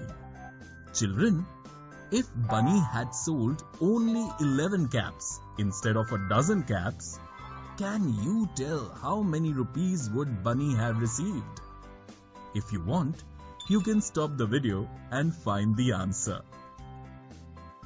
We will first multiply 5.50 with 11 in this way. And now, because there are 2 digits after the decimal point in 5.50, we will write the decimal point in the answer in this way. The total cost of 11 caps would be 60 rupees and 50 paise. Let's see what Bunny and Babban are doing now. Bunny thanked Babban for helping him and took his bag and headed towards the city. Children, in this video, we learned to solve some more interesting puzzles related to 10th and 100th. In the next video, we will learn to solve even more interesting puzzles.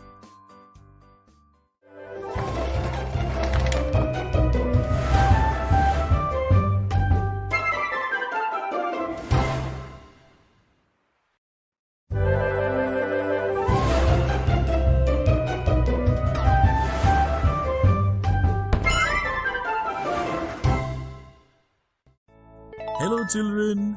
In the previous video, we learned to solve some fun word puzzles related to 10th and 100th. In this video, we will learn to solve even more interesting puzzles. In the previous video, Bunny was going to the city to sell his caps.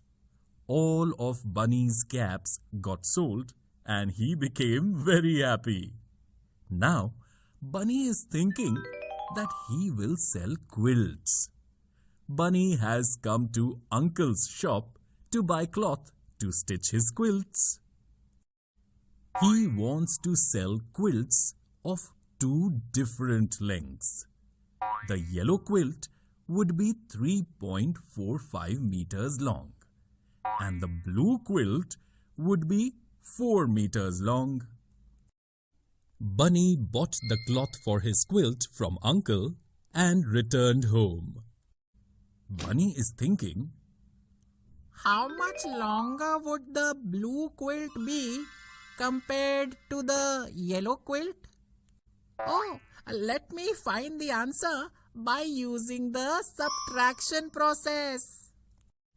In 3.45, 45 is the 4500th part. But there is no 100th part in 4. So I can also write 4 as 4.00.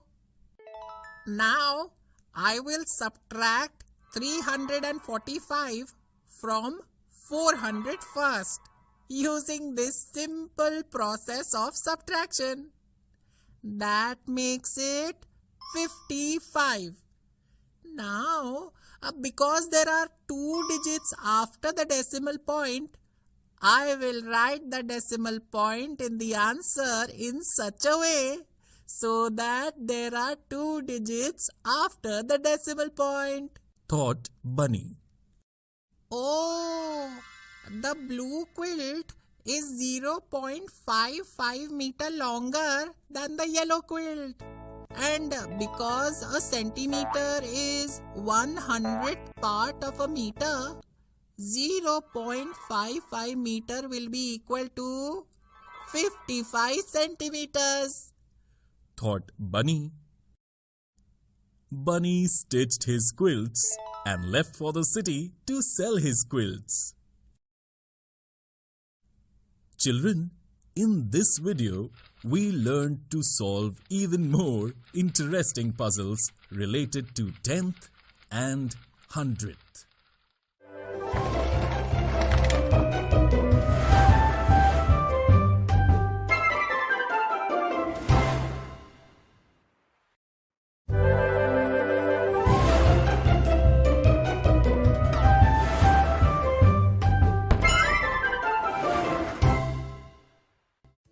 Hello children! In this video, we will learn to solve word problems related to division. Golu has started selling a special masala milk at his dairy. Everybody likes that masala milk very much.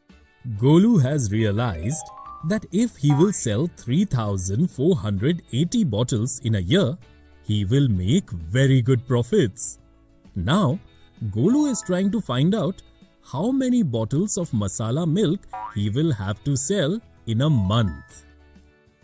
Children, can you help Golu? If Golu sells 3,480 masala milk bottles in a year, what process will we have to use to find out how many bottles he will sell in a month? That's correct! Process of division. Let us solve it together. A year has 12 months. Therefore, we will divide 3,480 by 12. Can we divide 3 by 12? No. So we will write 0 up here. Now can we divide 34 by 12? Yes, 12 times 2 is 24. So here we will write 2 above and below 24. 24 will write 10. Now, because we cannot divide 10 by 12, we will write 8 down here next to 10. Children, can we divide 108 by 12? Exactly. 12 times 9 is 108. So here we will write 9 above and below 108. We will write 108 minus 0. Now we will write the last digit 0 down here next to this 0. Can we divide 0 by 12? Yes, 12 times 0 is 0. So we will write 0 up here and minus 0 left. Golu must sell 290 masala milk bottles every month. Golu also found the solution like you. Golu becomes very happy thinking that he will sell so many bottles of masala milk. I will make a lot of money by selling so many masala milk bottles. With that money, I will open a store of eggs. If I sell 1974 eggs a week, I will earn more money. Then I will buy a farm. But how many eggs would I have to sell each day to do this? Golu thought. Can you find an answer to this question, children? If you want, you can stop the video and find the answer. Yes, there are 7 days in a week. Therefore, to find a solution to this question, we have to divide 1974 by 7. We can find the answer in this way. Golu will have to sell 282 eggs a day. Golu was lost in his thoughts when he noticed the long queue in front of his dairy. He thought that if he does not work hard, how will he be able to fulfill his dreams? Thinking of this, Golu quickly started selling masala milk to his customers. Children, in this video, we learned to solve word puzzles related to division. In the next video, we will see some more interesting examples related to this.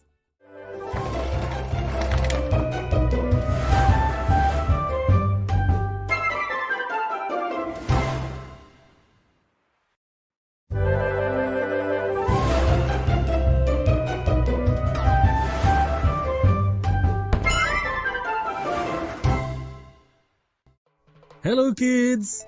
In the previous video, we learned to solve word problems related to division. In this video, we will learn more about it by some interesting examples. The wedding season is going on in Champapur. A lot of people have come to Chacha's shop to buy new clothes. Chacha has a cloth of this design which has become very popular. Babban is going to be married to Banno Bandariya. Babban has to make kurtas of this design for all the guests at his wedding. Chacha has a cloth which is 925 meters long of this design. Now, Chacha is thinking, it takes a 3 meters long cloth to sew a kurta. So, how many kurtas for the guests will I be able to sew with a 925 meters long cloth? Children, can you help Chacha find a solution? If you wish to, you can pause the video and find the answer. To find the solution to this question, we will use the process of division. We can divide 925 by 3 in this way. Chacha can make 308 kurtas for the wedding guests. Will Chacha have any more cloth of this design left over after stitching 308 kurtas? Yes, after stitching 308 kurtas, a 1 meter long cloth will remain with Chacha. From my side, I'll stitch a few handkerchiefs with the remaining cloth for Babban and some of his special friends.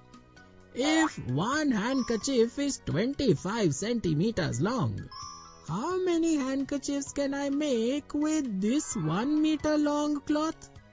Chacha wondered. 1 meter is equal to 100 centimeters. I can find this answer by dividing 100 centimeters by 25. In this way, Chacha divided 100 by 25. Chacha will be able to sew 4 handkerchiefs with 1 meter long cloth. Chacha was able to sew kurtas for all the wedding guests, and he made handkerchiefs for Babban and his 3 special friends. Babban was married with a lot of pomp and celebration, and all the wedding guests liked their kurtas very much. Children, in this video, we saw some more interesting examples of solving word problems related to division. In the next video, we will see some more interesting word problems related to this.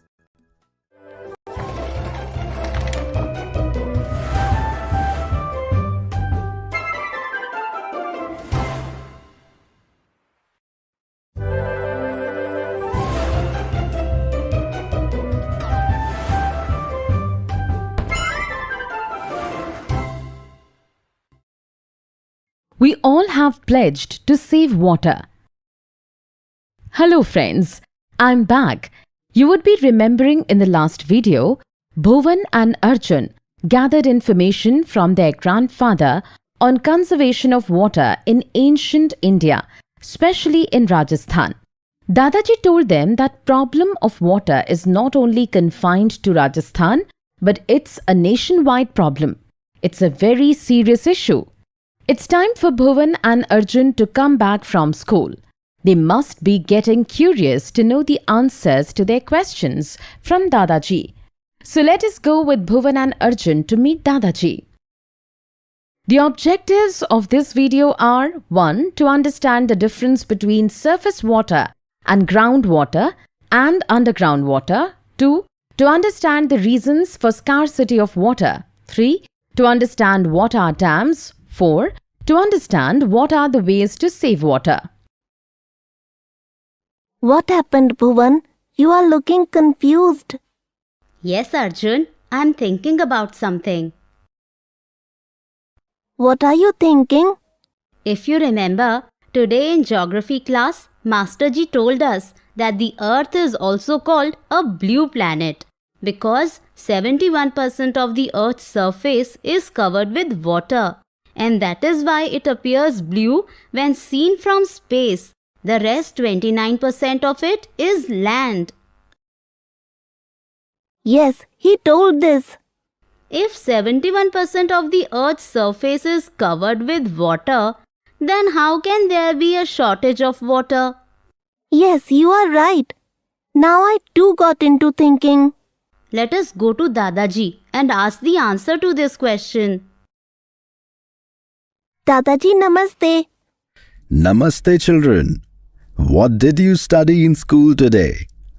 Dadaji, I got confused with what Masterji told today.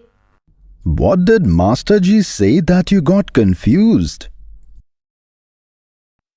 Dadaji, today Masterji told us that the Earth is also called a blue planet because 71% of the Earth's surface is covered with water, and that is why it appears blue when seen from space.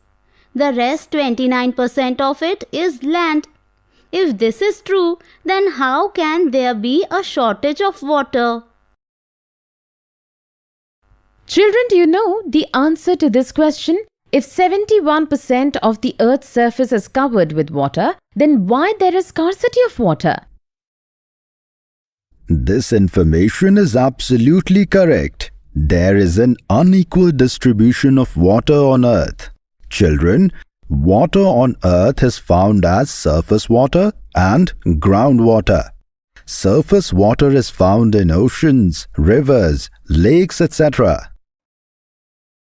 Can we use this surface water?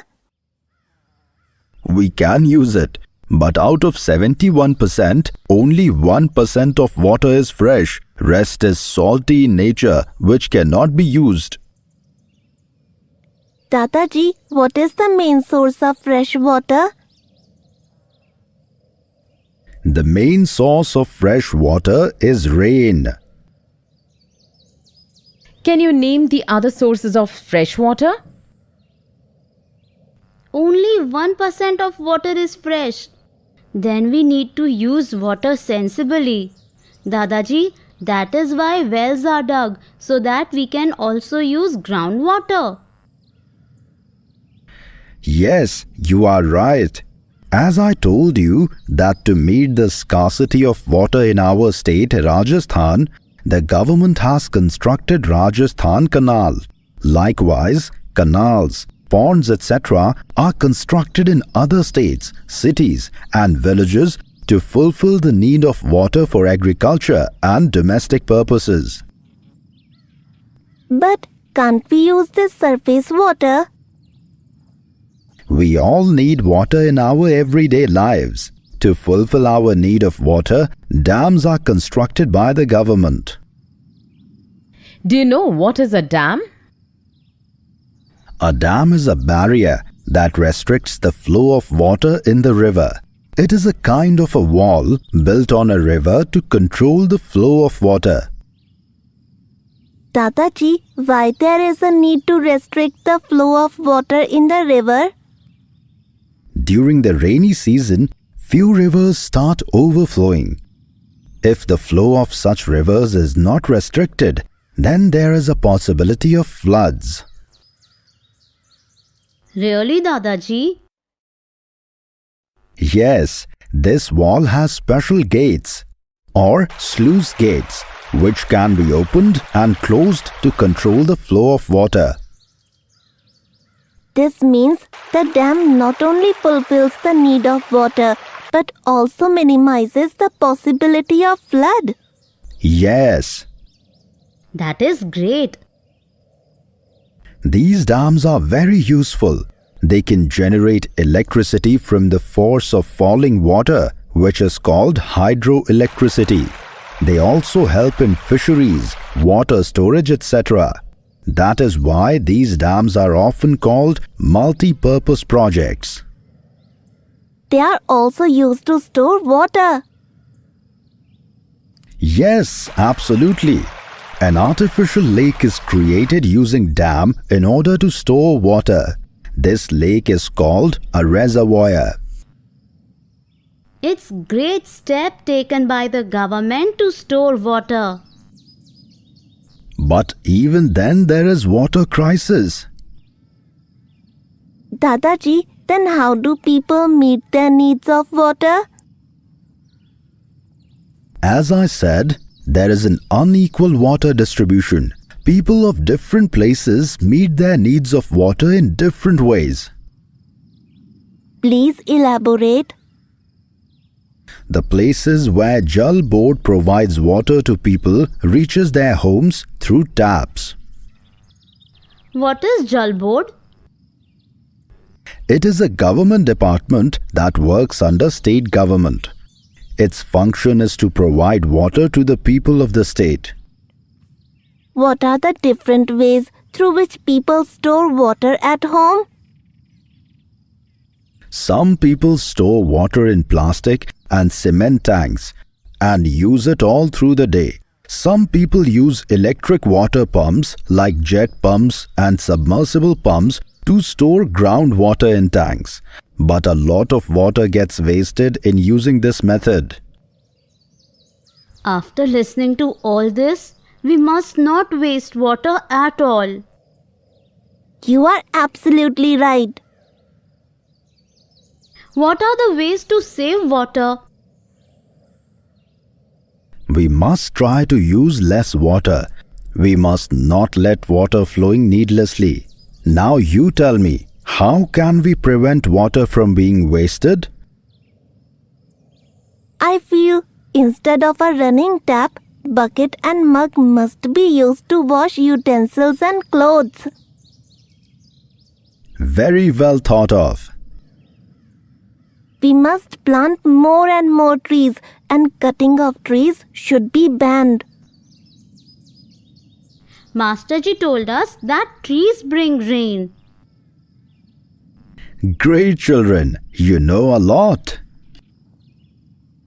Dadaji, as you told us, that people in the city use electric water pumps to store groundwater, due to which a lot of water get wasted. To control wastage of water, the government should fix the limit of water for each house. If people exceed that limit, they have to pay a fine. Very well thought of.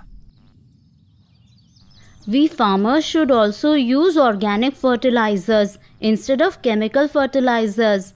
Chemical fertilizers make the water in the soil poisonous, which is very harmful. During the rainy season, rainwater can be collected to be used for domestic purposes. Great children, you both mentioned so many ways to save water. Government is doing so much to save water. Now it's our turn to cooperate with the government. Absolutely correct. The government also organizes seminars and meetings to take the issue of water conservation to people.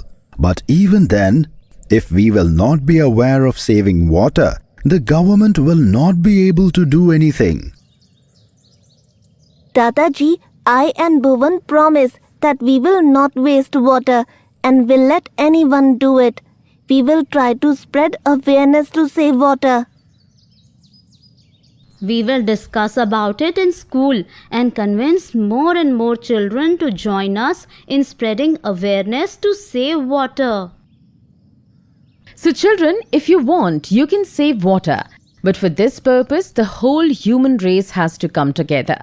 I hope through this video you would have understood the importance of water and all of you will look forward to save water. Thank you.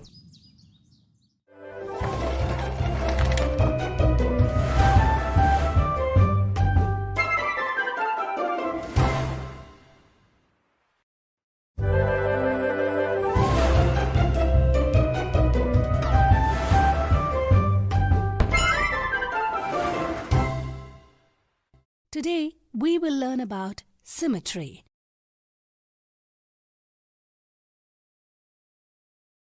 Look at this picture of a butterfly. Can you tell what is special about this? Give it a thought. Let us tell you. We can divide this picture into two parts in such a way that the right half and the left half are completely similar. This is because this shape is in equal balance, that is, in equal proportion. By proportion and balance, its shape looks attractive to the eyes. A figure which is in equal balanced ratio is called a symmetrical figure. Ordinarily, if we can bend a shape into two parts which cover each other completely, that is, the reflection of each other, then we can say that the shape is symmetrical. In our daily life, we see many symmetrical figures. Like, look at this flower. In this way, we can make two parts in different ways which are similar to each other. It is a symmetrical shape. Similarly, the shapes of fish, turtle, cow, and many other creatures are symmetrical in nature. Symmetry is also often taken care of in making objects such as aircraft, houses, and many other things. Many buildings like Taj Mahal of Agra and Charminar of Hyderabad are famous for their architecture. The Taj Mahal and Charminar are suitable examples of symmetry. Look at their pictures on the internet. Now look at this shape. Is this shape symmetrical? Give it a thought. Absolutely right. It is not a symmetric shape. This is because we cannot in any way bend it into two parts so that we get two such parts which exactly match each other. Now let's do a fun activity. First, take a rectangular paper. By turning it from the middle, from the width, we will divide it into two equal parts. Now put a few drops of ink or some drops of color on the half and press both the half parts on each other. On opening the paper, you will get a symmetrical shape. Try to figure out what the shapes looks like, something natural or something imaginary. Let's do another fun activity. Here also, we take a rectangular paper and fold it into 2 equal parts. Now on one part, we will place a thread dipped in ink. Then we will put the second part on the top and press it.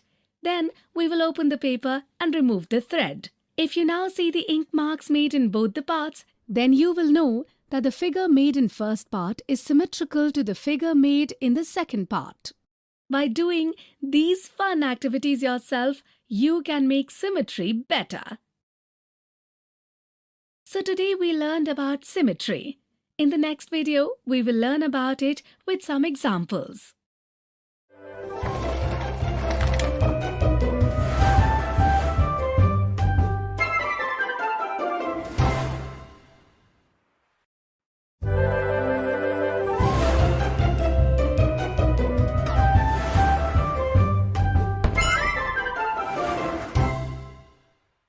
Today we will see examples of symmetry. Example. Look at the figures given below and determine which figures are symmetrical and which are not.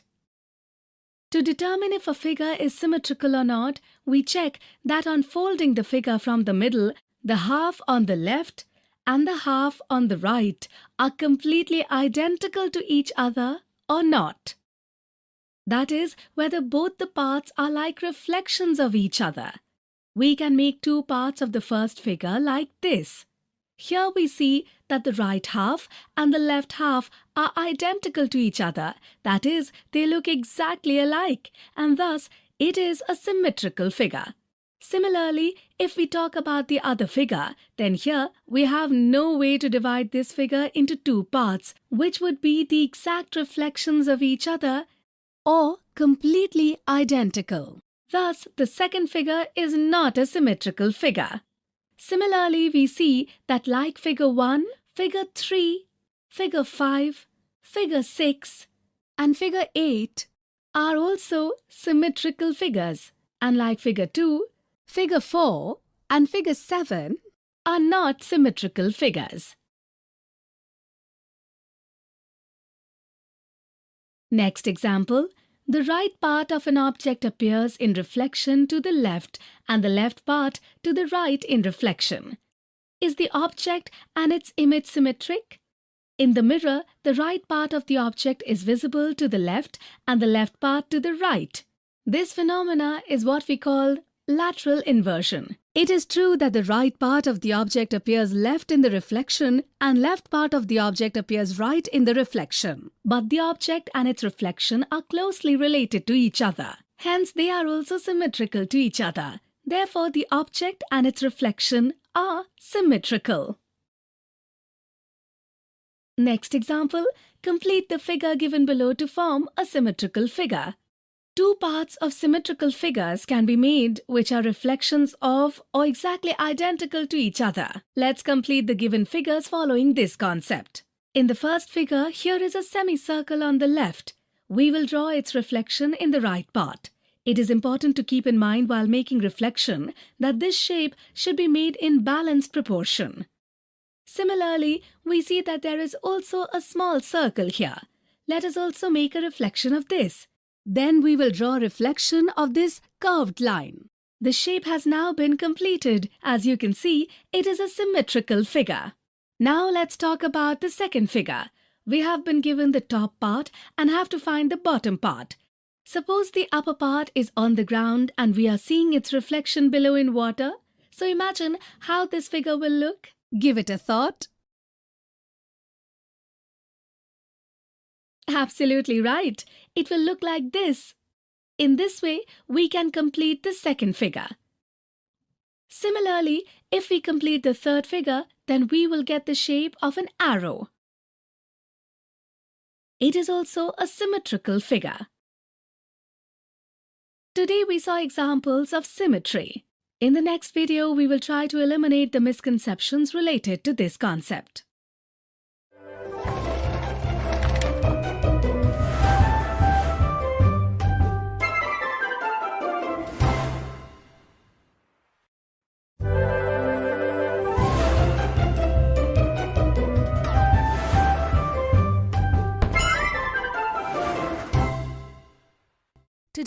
we will learn about misconceptions related to symmetry.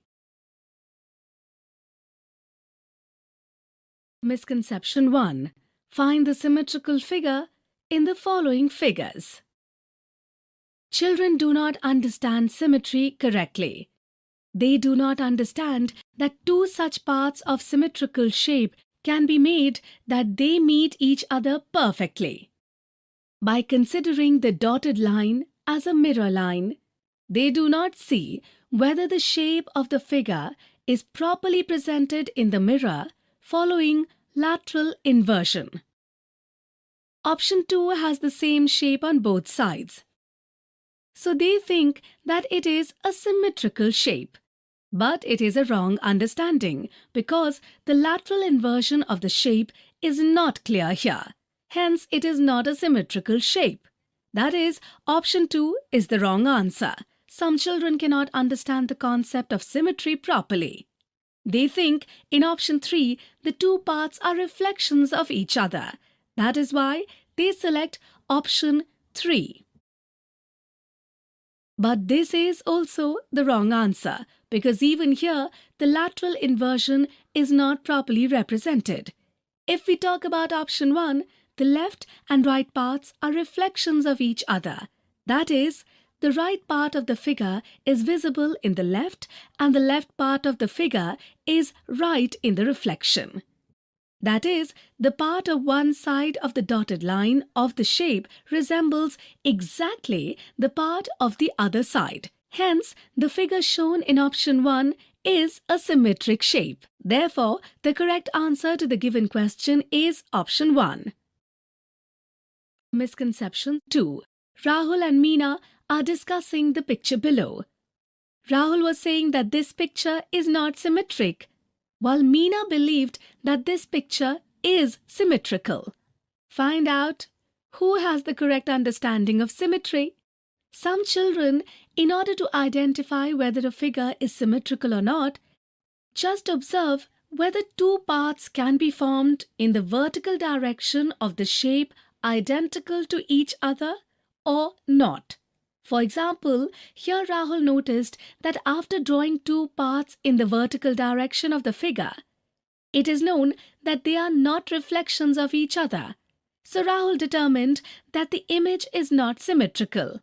But this is a wrong understanding. So option 1 is the wrong answer. The correct understanding is that if two parts of a shape can be divided in any way so that they become reflections of or identical parts to each other, then that shape is a symmetric shape. Like if this shape is divided into two parts from this direction, then we will get two such parts which are reflections of or identical parts of each other.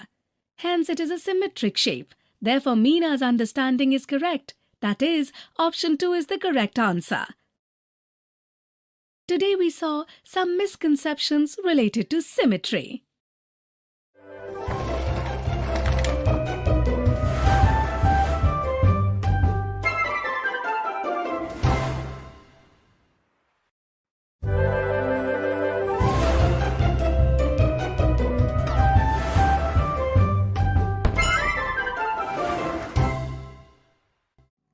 Today, we will learn divisibility rules.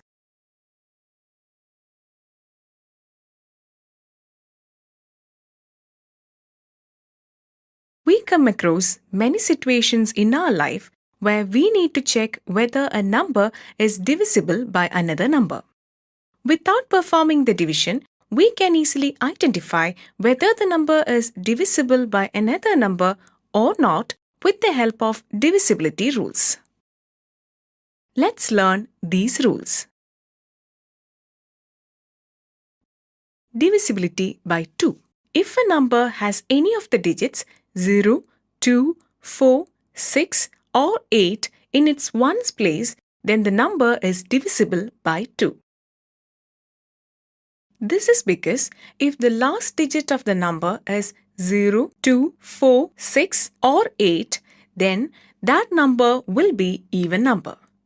And every even number is divisible by 2. Therefore, we can say that for divisibility by 2, the last digit of the number must be even.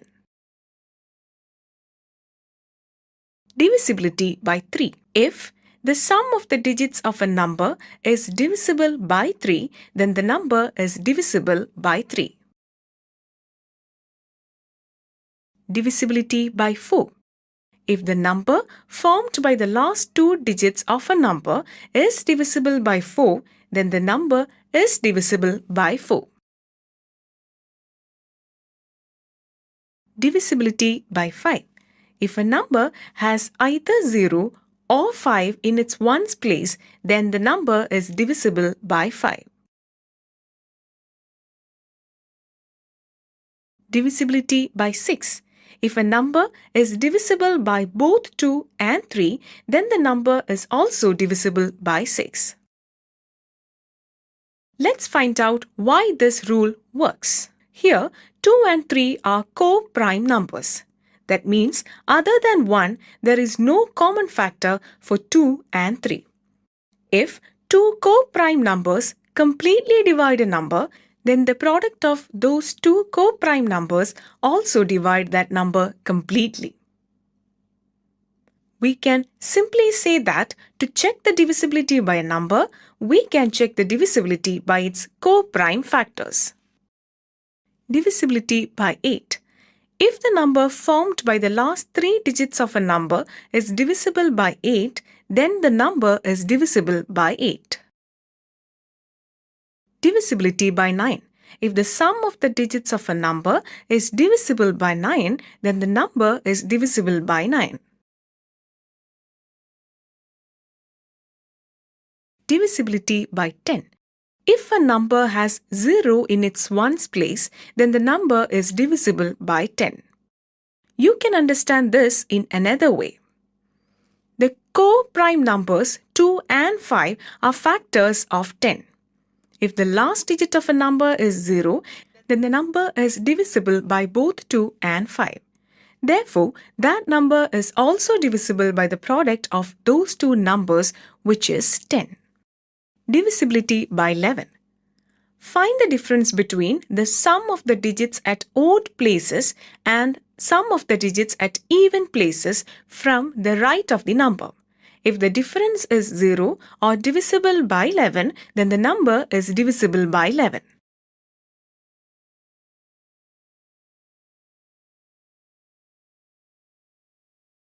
Let's see some interesting patterns. Do you observe any similarity among the following numbers? Just think about it. Let me tell you. The last digit of all the numbers is even. Therefore, all these numbers are divisible by 2. If we observe the number formed by the last two digits of these numbers, then they are divisible by 4. Therefore, we can say that these numbers are also divisible by 4. Similarly, if we observe the number formed by the last three digits of these numbers, then they are divisible by 8. Therefore, given numbers are divisible by 8 also. Thus, the divisibility of 2 can be checked by considering the last digit. Divisibility by 4 can be checked by considering the last two digits, and the divisibility by 8 can be checked by considering the last three digits of a number. Today, we have learned the divisibility rules. In the next video, we will learn it in a better way with some examples. Thank you.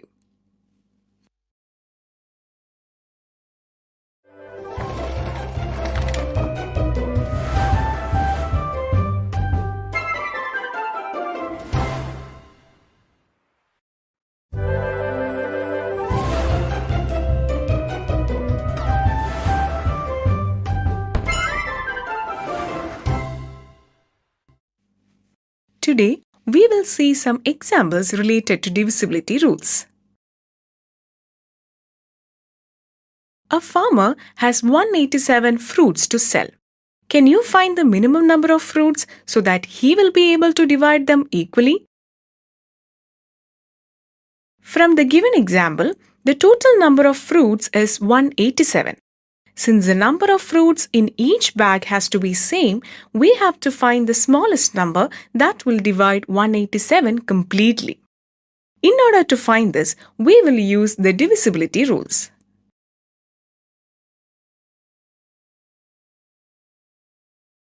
The last digit of 187 is 7, which is not among 0, 2, 4, 6 or 8. Therefore, 187 is not divisible by 2. The sum of the digits of 187 is 16. Since 16 is not divisible by 3, 187 is also not divisible by 3. The number formed by the last two digits of 187 is 87. Dividing 87 by 4, the quotient is 21. But we get remainder of 3. Since the number formed by the last two digits of 187 is not divisible by 4, the number 187 is also not divisible by 4. The last digit of 187 is neither 0 nor 5. Therefore, the number 187 is also not divisible by 5. Since the number 187 is neither divisible by 2 nor 3, 187 is also not divisible by 6. We have no rule for the divisibility of 7. Thus, to check the divisibility by 7, we need to divide 187 by 7. By division, we get the quotient 26 and remainder of 5. Therefore, 187 is not divisible by 7. The number formed by the last three digits of 187 is 187 itself. Dividing 187 by 8, the quotient is 23, but we get a remainder of 3. Therefore, 187 is not divisible by 8. The sum of the digits of 187 is 16, which is not divisible by 9. Therefore, 187 is not divisible by 9. The last digit of 187 is not 0. Therefore, 187 is not divisible by 10. Now, let's check the divisibility by 11. In 187, considering from right, 1 and 7 are at odd places and 8 is at even place. The sum of the digits at odd places is 1 plus 7, which is 8. Similarly, the sum of the digits at even places is 8. Since the difference between these two, that is 8 minus 8 is equal to 0, therefore 187 is divisible by 11. Thus, there should be a minimum of 11 fruits in each bag. Next example. Is the following number divisible by 6 and 11? The rule of divisibility by 6 says that if a number is divisible by both 2 and 3, then the number is also divisible by 6. So, for the given number, first we check the divisibility by 2 and 3. Since the last digit of the given number is 6, it is one among 0, 2, 4, 6 or 8.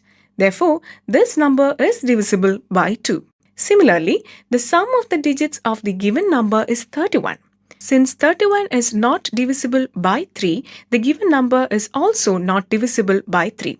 Even though the given number is divisible by 2, it is not divisible by 3. Thus, the given number is not divisible by 6. Now, let's check the divisibility by 11. In order to do this, we need to find the sum of the digits at odd places from the right. The digits at odd places are 6, 4, 6, 5 and their sum is 21. Similarly, the digits at even places are 6, 3, 0, 1 and their sum is 10. The difference between these two results is 11, which is divisible by 11. Therefore, the given number is divisible by 11. Today, we saw some examples related to divisibility rules. In the next video, we will clear some misconceptions related to this. Thank you.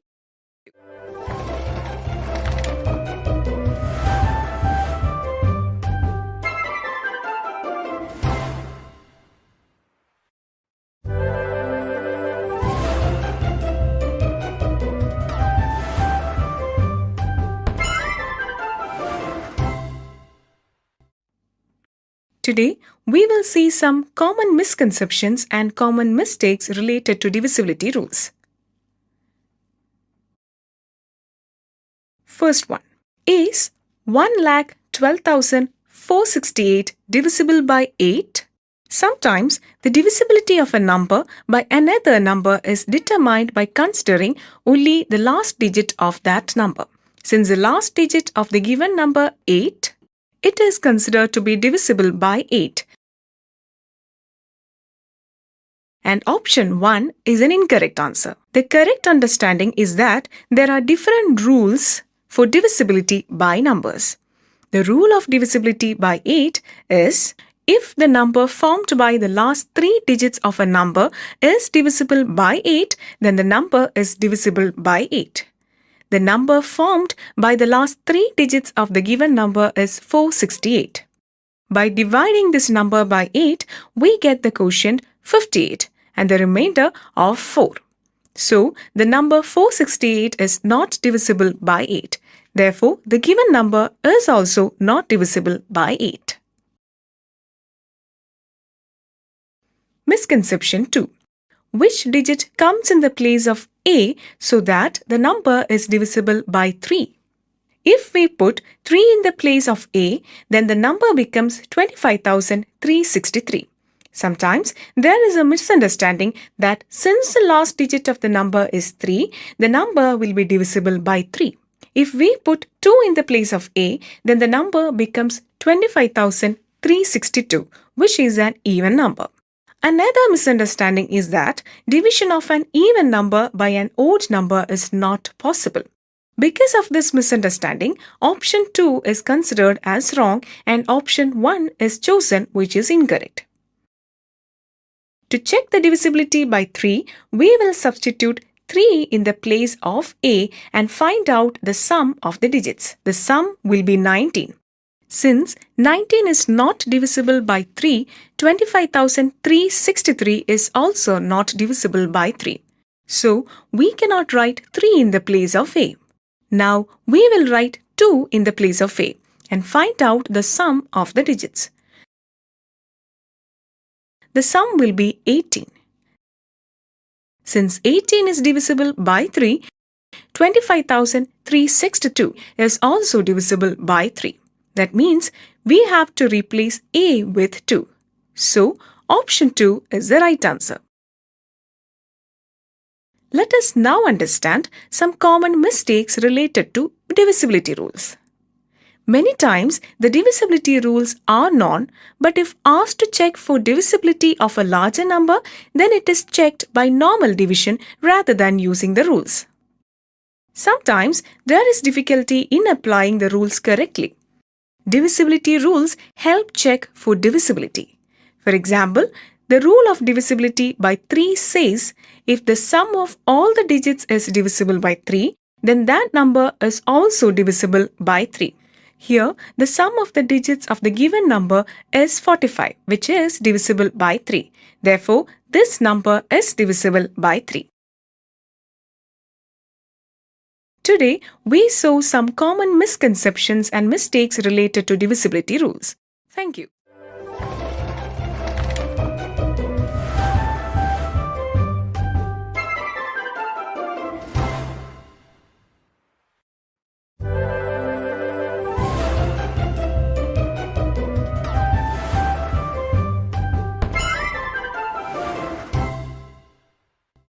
Today we will learn three-dimensional shapes: cube, cuboid, prism, and pyramid.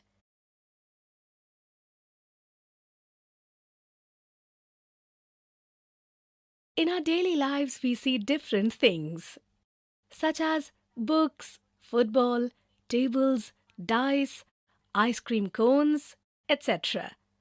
All these shapes are solid. These shapes are not flat, like rectangles, circles, etc. We call them three-dimensional shapes. Let's understand them. There are 3 figures here. The first figure is a line segment whose length is 5 cm. Here we have described this line segment only on the basis of length, that is, only on one measurement. In this way, if we can describe a figure on the basis of just one measurement, then we call it as one-dimensional figure. The ray, the line, is also a one-dimensional figure. Talking about the second shape, it is a rectangle whose length is 5 cm and width is 3 cm. Can this rectangle be described here based on just length or just width? Think. No, here it is necessary to tell us both measurements. To describe a figure where we have to tell two measurements, then it is called a two-dimensional figure. In short, we write 2D for two-dimensional. Generally, all flat shapes like squares, pentagon, circles, etc. are two-dimensional, that is, 2D shapes. So can you now tell how many measurements are necessary to describe the third shape? Think. Absolutely right. This shape is a cuboid. To describe it, we need to tell the measure of its length, height, as well as width. A figure in which we need three measurements to describe is called a three-dimensional figure. In short, we write 3D for three-dimensional. Generally, all solid shapes such as cube, cuboid, prism, etc. are three-dimensional or 3D shapes. Let us know about three-dimensional or 3D shapes. Cuboid. Can you tell how many flat areas it is made of? Try it. Let us tell you. You can see that here 1, 2, 3, 4, 5 and 6 is flat area. Thus, the box of matches is made up of 6 flat areas. The upper flat area of a solid shape is called its faces. Hence, there are a total of 6 faces in the cuboid. Now look at the intersection of any two faces. Here you will see a line segment formed. The line segment at which faces of solid shapes meet is called an edge. If we look here, there are total 12 edges of the cuboid. Similarly, when 3 edges of a solid shape meet at a point, it is called a vertex. So now, can you tell how many vertices a cuboid has? Try. Let us tell you. Here the vertex is 1, 2, 3, 4, 5, 6, 7 and 8. The shape of the cuboid can be seen in a brick, cupboard, box and table. Try yourself to find some more objects of this shape. Now let's see what a cube is. If the length, width and height of a cuboid are equal, we get a cube. That is, a cuboid with all its sides equal is called a cube. For example, you must have used a dice to play. This is a cube. Similarly, we can see that Rubik cube, ice cube, etc. are of cube shape. Like the cuboid, the cube has 6 faces, 12 edges and 8 vertices. Have you seen an object of this shape in your science lab? Try and remember. This is a prism. A prism is a solid shape whose 2 faces are identically parallel. One of these 2 faces is called the base and the other one is called the upper end. Apart from these 2 faces, the other faces of the prism are parallelogram. The prism is named after the base shape. As the base of this prism is triangular, so it is a triangular prism. You can see that this prism has 5 faces, 9 edges and 6 vertices. Similarly, if the basis of this prism is square, then such prism is called square prism. So now tell, if the base of the prism is rectangular, then what shall we call such a prism? Think.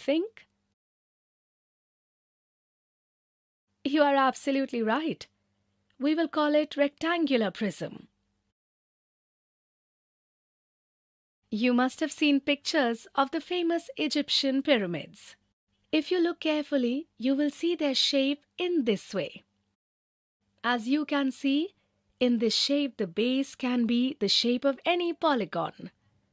But the rest of the faces are triangular. We call such a shape a pyramid. Like prism, we name the pyramid by the shape of the base.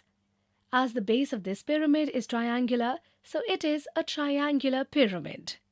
Here you can see that this pyramid has 4 faces, 6 edges and 4 vertices. Now look at this pyramid. The base of this pyramid is square, so this is a square pyramid. Can you find its face, edges and vertex? Pause the video and try it yourself.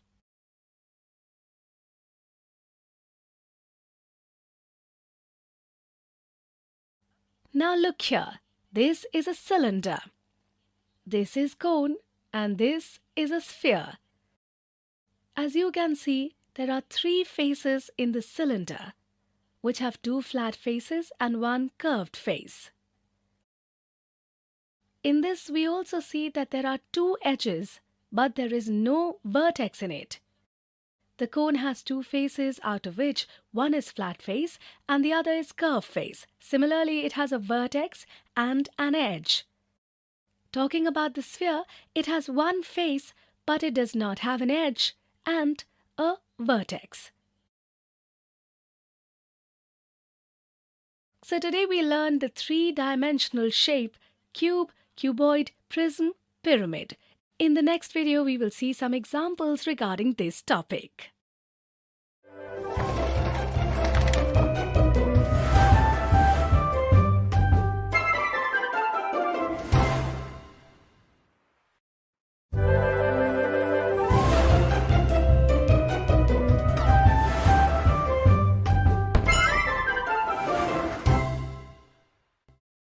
Today, we will learn about subtraction of rational numbers.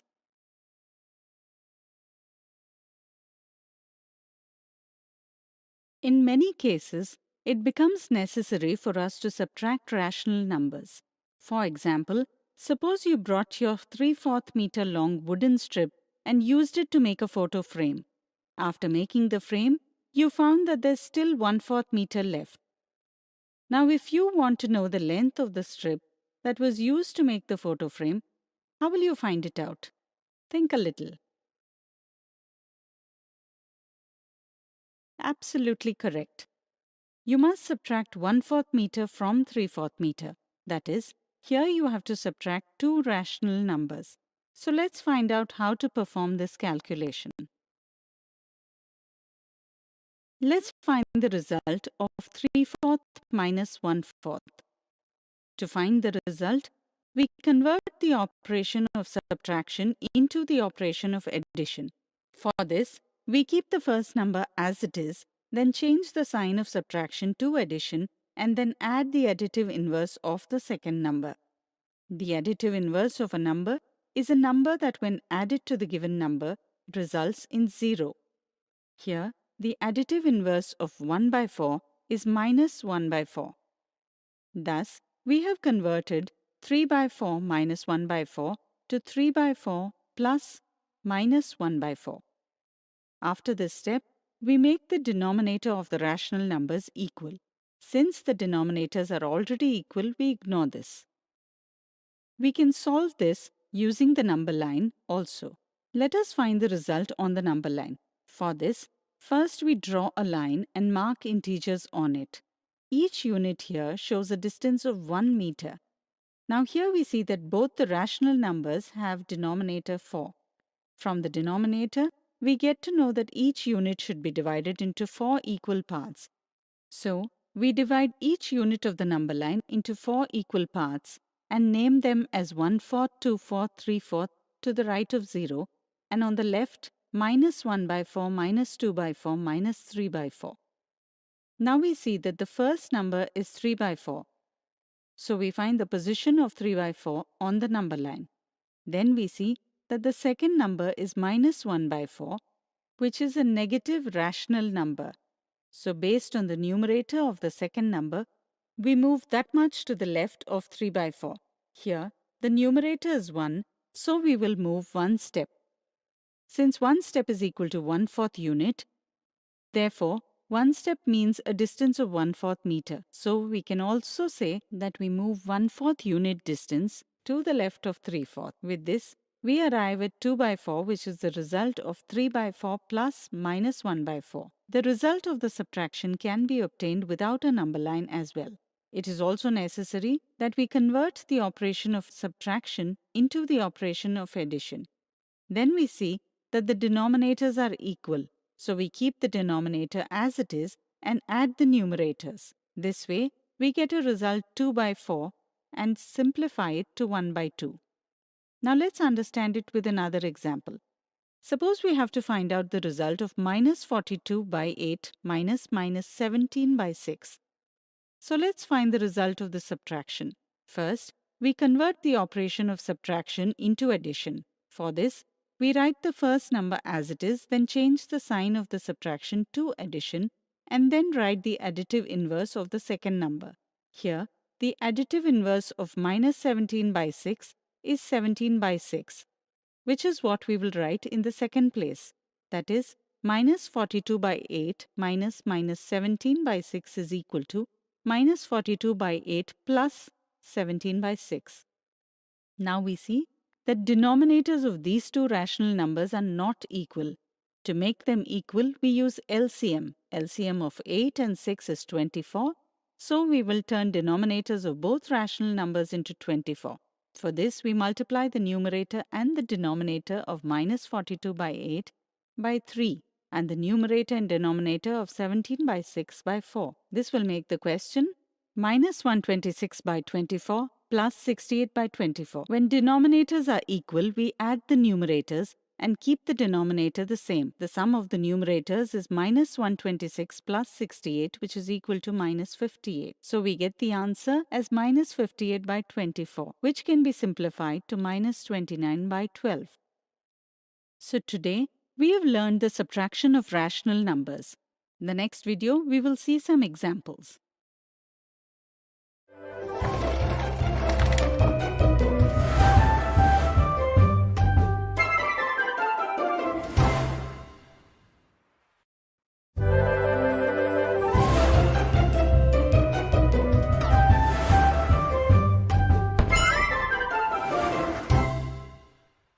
Today, we will see some examples related to subtraction of rational numbers. Suresh bought 5.5 meter length of cloth. Of that, he gave 2.25 meter length of cloth to his brother. Find the length of the remaining cloth. The total length of the cloth purchased is 5.5 meters. Of that, Suresh gave a piece of 2.25 meter length to his brother. This means 2.25 meter long piece was taken out of this cloth. Therefore, the length of the remaining cloth piece can be determined by subtracting 5.5 minus 2.25. To subtract, we write both mixed rational numbers in improper form. For example, to write 5.5 in improper form, we multiply 5 and 2 and add 1 to get a numerator of 11. With this, we keep the denominator the same and write 5.5 as 11 by 2. Will you be able to tell how we express this in improper form? Think a little.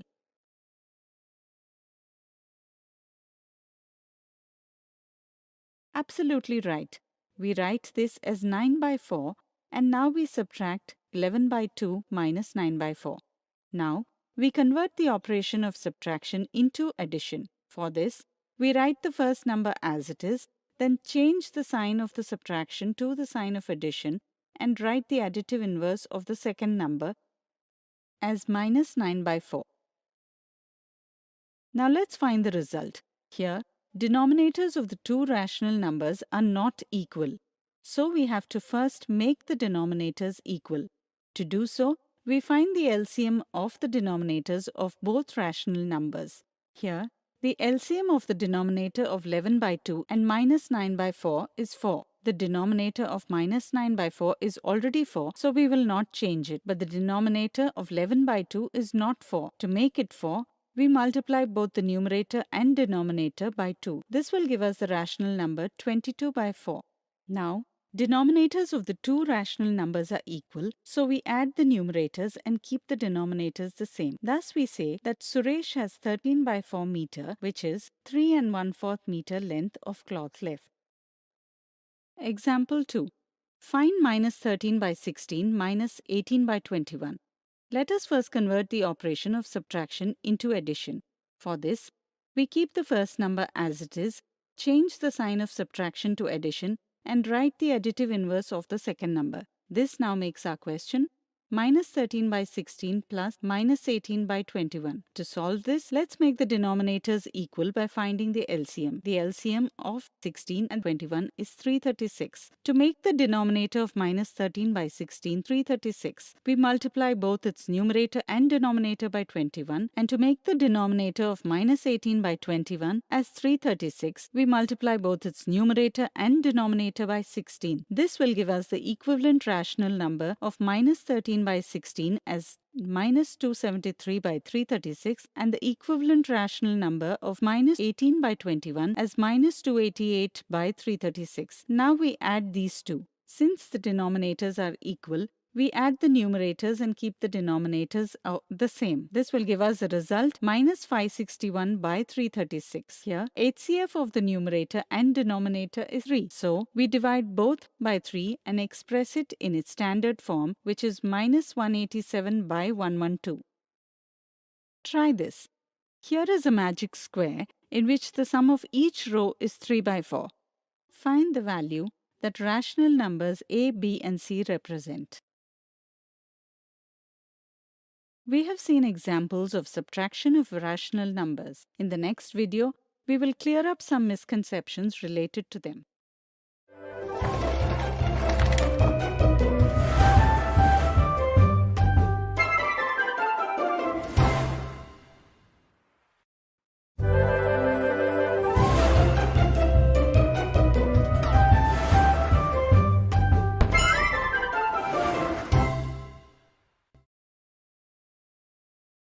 Today, we will see the misconceptions and some simple mistakes related with subtraction of rational numbers.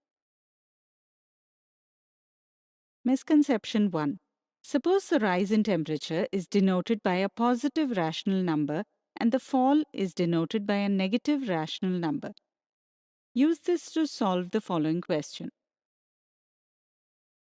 One day, the temperature in a place in the mountains was 59 by 3 degrees centigrade. But due to sudden change in atmosphere, the temperature shows a change of minus 2 by 3 degrees centigrade. What will be the temperature after the change? In the context of rational numbers, children often have difficulty in understanding the question. For example, to solve this question, children are not able to decide whether they have to add 59 by 3 and minus 2 by 3 or subtract. In order to get the answer, some children subtract both these rational numbers and get the result as 61 by 3, which is wrong. Let's get the right answer. Here, the change is given in negative rational numbers. Can you tell me what this means? Think a little. Absolutely correct. The negative sign tells us that the temperature is declining. If the temperature is falling, the answer cannot be 61 by 3 because it is more than 59 by 3. The correct understanding is that the initial state is subtracted from the final state to obtain the change. Like here, temperature change is equal to final temperature minus initial temperature. We can write this as final temperature is equal to change in temperature plus initial temperature. So this means we have to add both rational numbers. 59 by 3 plus minus 2 by 3 is equal to 57 by 3, which is equal to 19 degrees centigrade. That is, the correct answer is option 2. Now let's understand some common mistakes. If children are asked what will be the result of minus 5 by 6 minus 4 by 6, then some children start thinking that it is an example of operation of subtraction. To find the result, they ignore the symbol of the first number and subtract 4 by 6 from 5 by 6, which gives them the wrong result of 1 by 6. To avoid this confusion related to the operation, we express this operation by taking the additive inverse of the second number in the sum, minus 5 by 6 plus minus 4 by 6. Now here, we see that the sign of both the numbers are the same. When the sign of both the numbers is the same in the operation of the sum, then we add these numbers. So by adding these numbers, we get minus 9 by 6. While finding the result of minus 5 by 6 minus 4 by 6, some children also think that since both are negative numbers, the answer will be positive. So they get the result 9 by 6 when the correct result is minus 9 by 6. The reason for this misconception is that they remember negative and negative is positive and use it for all operations. While this understanding is only true for multiplication and division operations and not for addition or subtraction. We will get to know it better when we see videos involving multiplication and division. If children are asked to subtract a negative rational number from a positive rational number, will the result be larger or smaller than both numbers? Often children answer that the result will be smaller. Their misconception behind this answer is that smaller numbers are always obtained by subtraction. Like our question is to find the result of 9 by 8 minus 5 by 8. For this, we can write it in the form 9 by 8 plus 5 by 8. Now, if we solve it, we will get the answer 14 by 8, which is larger number than both rational numbers. So keep in mind that subtracting a negative number from a positive number results in a large number. I hope your misconceptions have gone away now. Today, we have seen the misconceptions and common mistakes related to subtraction of rational numbers.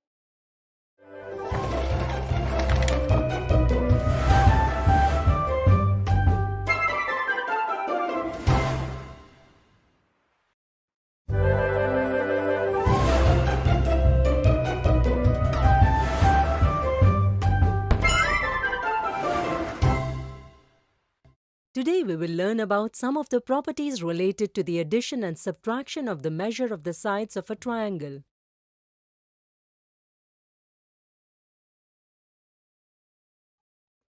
You know that a triangle is a closed figure with three sides,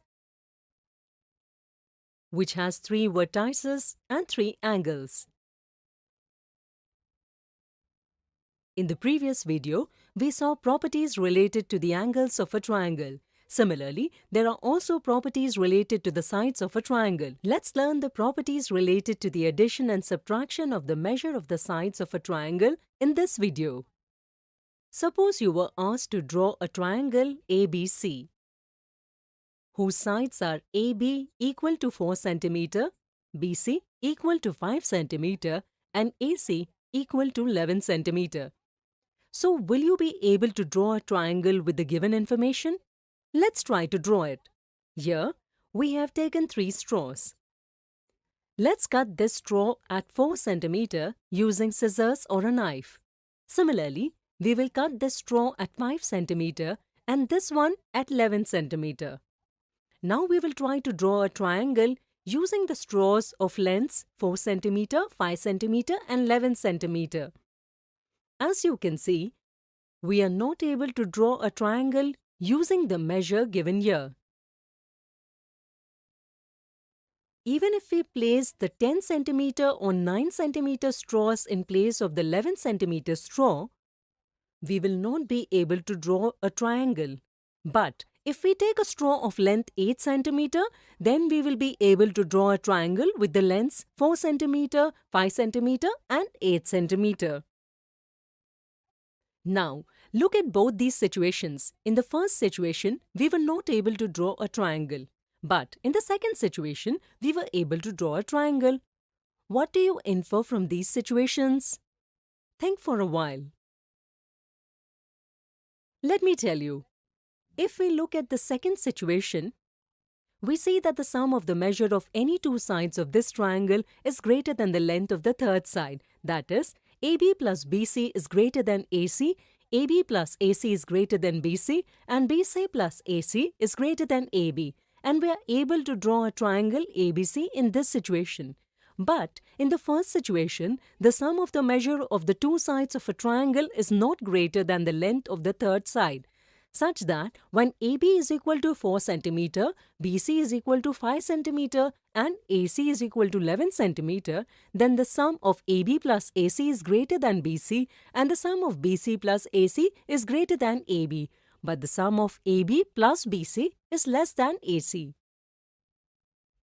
Similarly, when AB is equal to 4 cm, BC is equal to 5 cm and AC is equal to 9 cm, then the sum of AB plus AC is greater than BC and the sum of BC plus AC is greater than AB, but the sum of AB plus BC is equal to AC.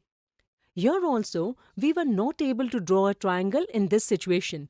Based on these two situations, we can say that the sum of the measure of any two sides of a triangle is greater than the length of the third side. On the basis of this property, we found out that in a triangle ABC, when AB is equal to 4 cm and BC is equal to 5 cm, then the length of AC will be less than 9 cm. But can the measure of AC be less than 9 cm? Let's find out.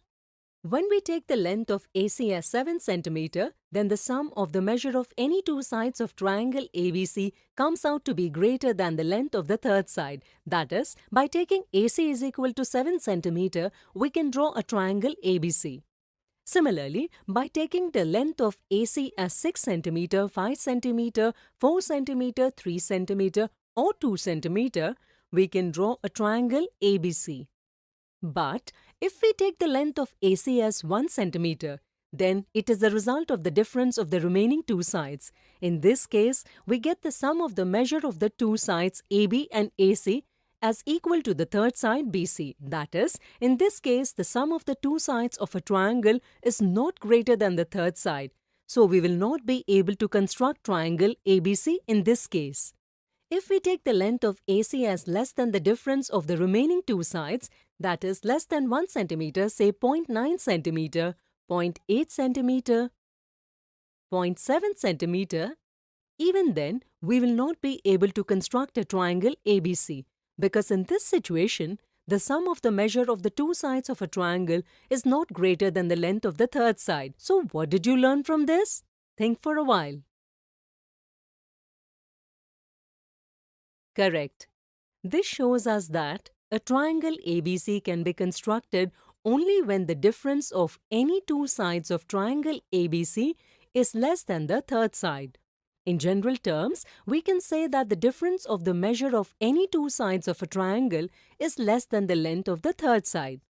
In this way, we can say that the sum of the measure of any two sides of a triangle is greater than the length of the third side, but the difference of the measure of any two sides is less than the length of the third side. Today we have learned about the properties related to the addition and subtraction of the measure of the sides of a triangle. We will see some examples related to it in the next video.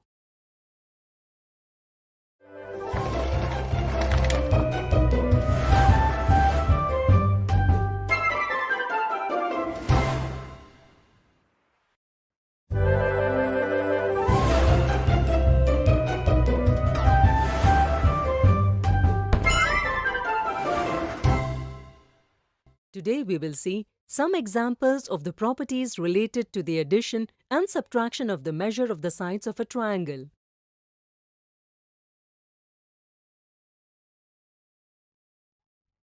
Can a triangle be formed with the following measurements?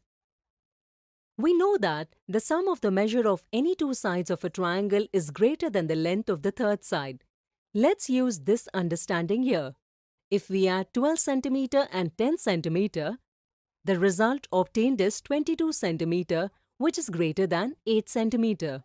If we add 12 cm and 8 cm, the result obtained is 20 cm, which is greater than 10 cm.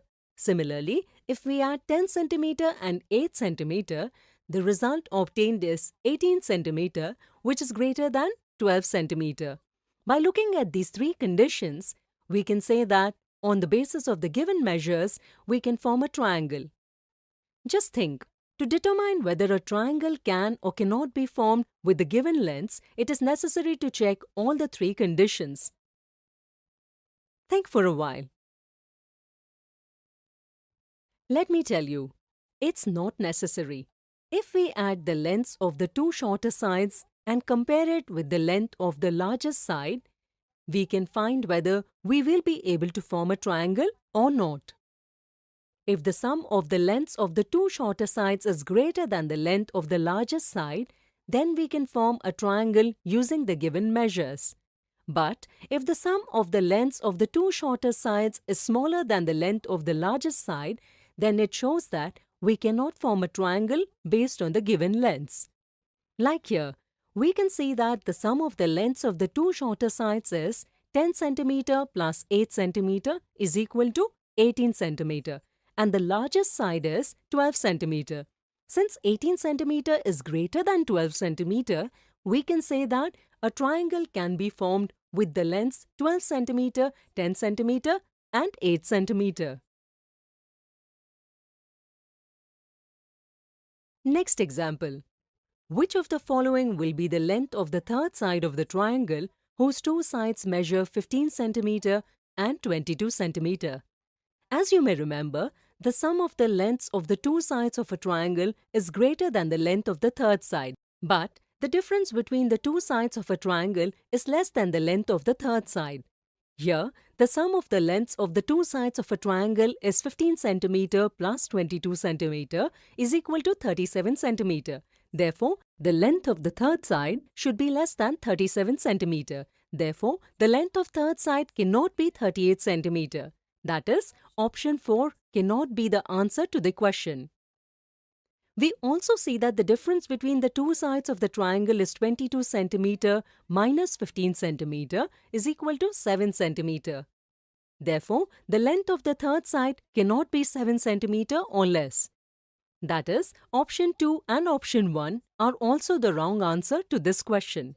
As you know, the length of the third side should be more than the difference but less than the sum of the lengths of the two sides. Therefore, if the length of the third side is more than 7 cm but less than 37 cm, only then we'll be able to form a triangle. In option 3, we are given the length of a third side of the triangle as 12 cm. Since 12 cm is more than 7 cm but less than 37 cm, so we will be able to form a triangle with these lengths. That is, the correct answer to the given questions is option 3. Today we saw some examples of properties related to the addition and subtraction of the measure of the sides of a triangle. In the next video, we will see some misconceptions related to it.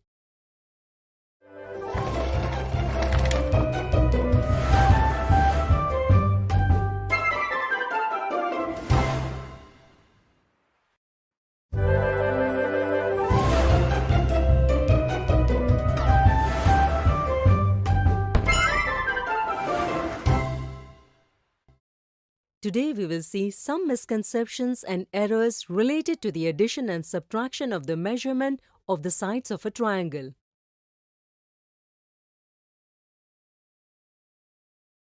Misconception 1. The sum of the measurements of any two sides of a triangle is greater than or equal to the length of the third side. Is this statement true? Some children think that the measurement of the sides of a triangle has no relation with each other. They think that the sum of the measurement of any two sides of a triangle can be greater than, less than, or equal to the third side. Because of this understanding, they give the answer as option 2, which is an incorrect understanding. The correct understanding is that the sum of the measurement of any two sides of a triangle is greater than the length of the third side. The sum of the measurement of any two sides of a triangle cannot be less than or equal to the measurement of the third side. Hence, the correct answer to the given question is option 1. Misconception 2. State whether the statement, the measure of any two angles of a triangle is greater than the third angle. Is it true or false?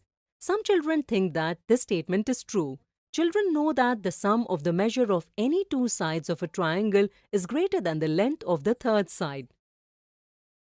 With this understanding, children develop a misconception that the measure of any two angles of a triangle will also be greater than the third angle.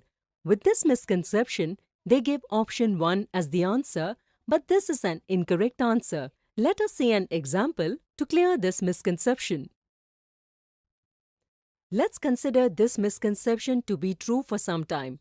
In this triangle, we see that angle P plus angle R is equal to 110 degrees plus 35 degrees is equal to 145 degrees, which is greater than 35 degrees. Hence, here the sum of angle P and angle R is greater than angle Q. Similarly, angle P plus angle Q is equal to 110 degrees plus 35 degrees is equal to 145 degrees, which is greater than 35 degrees. Hence, here also the sum of angle P and angle Q is greater than angle R. But if we take the sum of the measure of angle Q and angle R, then it will be 35 degrees plus 35 degrees is equal to 70 degrees, which is less than 110 degrees. Hence, here the sum of angle Q plus angle R is less than angle P. But still, we have been able to draw a triangle. Note that the sum of interior angles of a triangle is 180 degrees. Therefore, we cannot say that the sum of any two angles of a triangle will always be greater than the third angle. Hence, the answer to the given question is option 2. Now let us know about some common errors. Error 1. Based on the following measurements of the sides, determine in which situation can a triangle be drawn. Some children know that when the sum of the lengths of any two sides of a triangle is greater than the length of the third side, only then we can construct a triangle, otherwise not. They see that 4 cm plus 12 cm is greater than 7 cm, so they think that option 1 is correct. In option 2, they see that 3 cm plus 5 cm is greater than 7 cm. So option 2 is also correct. In both options, they do not consider it necessary to take different pair of sides and compare their sum with the length of the third side and ignore it. Since both the options appear to be correct to them, they give option 3 as the answer. But this is an incorrect answer. For option 1, we see the following situations. By looking at the second situation, one gets to know that the sum of the measurements of the two sides of a triangle is not greater than the length of the third side. Therefore, a triangle cannot be drawn on the basis of the given lengths. Hence, option 1 is incorrect. In option 2, we see the following situations. Since in all the three situations, we get the sum of the measurement of the two sides greater than the third side, we can say that a triangle can be drawn based on the measurement given in option 2. It is not necessary that we check all the situations. We can also check whether the sum of the measurement of the two shorter sides is greater than the length of the third side. In option 1, the sum of the lengths of the two shorter sides, 4 cm plus 7 cm, is less than the larger side, 12 cm. So, using the option 1, a triangle cannot be drawn. In option 2, the sum of the lengths of the two shorter sides, 3 cm plus 5 cm, is more than the larger side, 7 cm. So, we can draw a triangle based on option 2. So, today we saw the misconceptions and errors related to the sum of the measurements of the two sides of a triangle.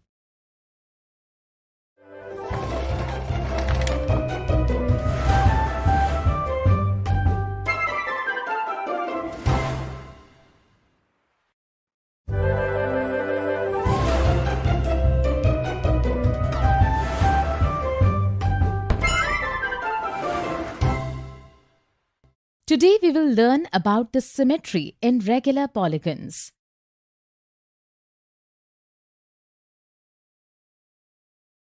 Have you seen the half-sliced apple carefully? It looks like this. Can you tell what is special in this? Think. Exactly. By drawing a vertical line going through from the middle of it, we see that the parts on both the sides of this line looks exactly like the other half. They are mirror reflections of each other.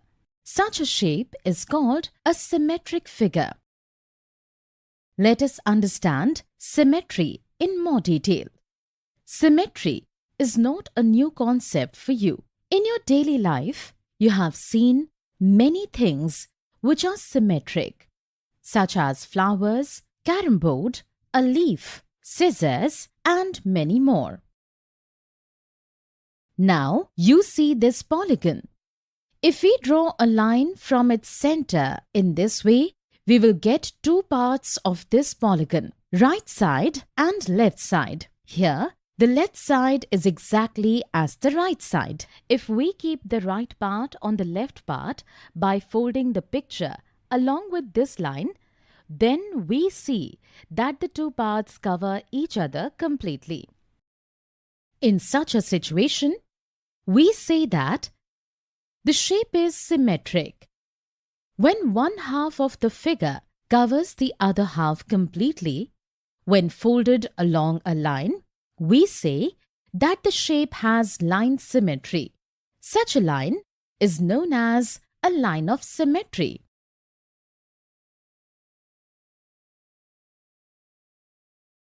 Line symmetry is closely related to mirror reflection. If we place a mirror along this symmetrical line in the same figure, we see that the left part of the figure reflected in the mirror exactly matches the right part of the figure. What do you understand by this? Think. Absolutely right. From this, we can understand that in terms of linear symmetry, one half of the shape is a mirror image of the other half. In the context of linear symmetry, we can say that the mirror line is a symmetric line. That is, with the help of a mirror line in the figure, we can find the symmetrical line. Keep in mind, in mirror reflection, there is a left-right change in the orientations of the shape, which we call lateral inversion. This means that the right part of the shape becomes the left part of the image, and the left part of the shape becomes the right part of the image. Now, can you tell which line is a symmetric line in this shape? Think. Yes, you are right. If we look at the line N, this line divides the shape into two such parts that one half of the shape becomes a mirror image of the other half. Therefore, we can consider the line N as a mirror line. Since the mirror line is a symmetric line in terms of linear symmetry, N is also a symmetric line. But if we talk about the line M, we do not get two such parts which are mirror reflections of each other by placing mirrors along it. In this way, the line M cannot be a mirror line as well as a symmetric line. If we draw a horizontal line like this, in this figure, the line L also divides the shape into two parts that are mirror reflections of each other. This allows us to know that a shape can have more than one symmetric line. Especially when we talk about regular polygons, we can see more than one symmetric line in them. A regular polygon is said to be regular if all its sides are of equal length and all its angles are of equal measure. Just like an equilateral triangle is a regular polygon. Because all its three sides are equal and all three angles are equal, each measure of 60 degrees. Can you tell how many symmetrical lines this triangle can have? Think. We can draw three symmetrical lines exactly like this. Similarly, the square is also a regular polygon and thus four symmetrical lines can be drawn. Similarly, we can draw 5 symmetrical lines in the regular pentagon, 6 symmetrical lines in a regular hexagon, and 7 symmetrical lines in the regular heptagon. Can you understand this pattern and give us a rule so that we can find out how many symmetrical lines there are in an regular polygon? Think. Absolutely right. Each regular polygon has as many symmetrical lines as its sides. So how many symmetrical lines can be drawn in an regular octagon? Think.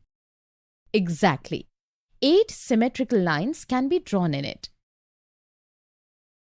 So today we learned symmetry in regular polygons. We will understand it better by discussing some examples in the next video.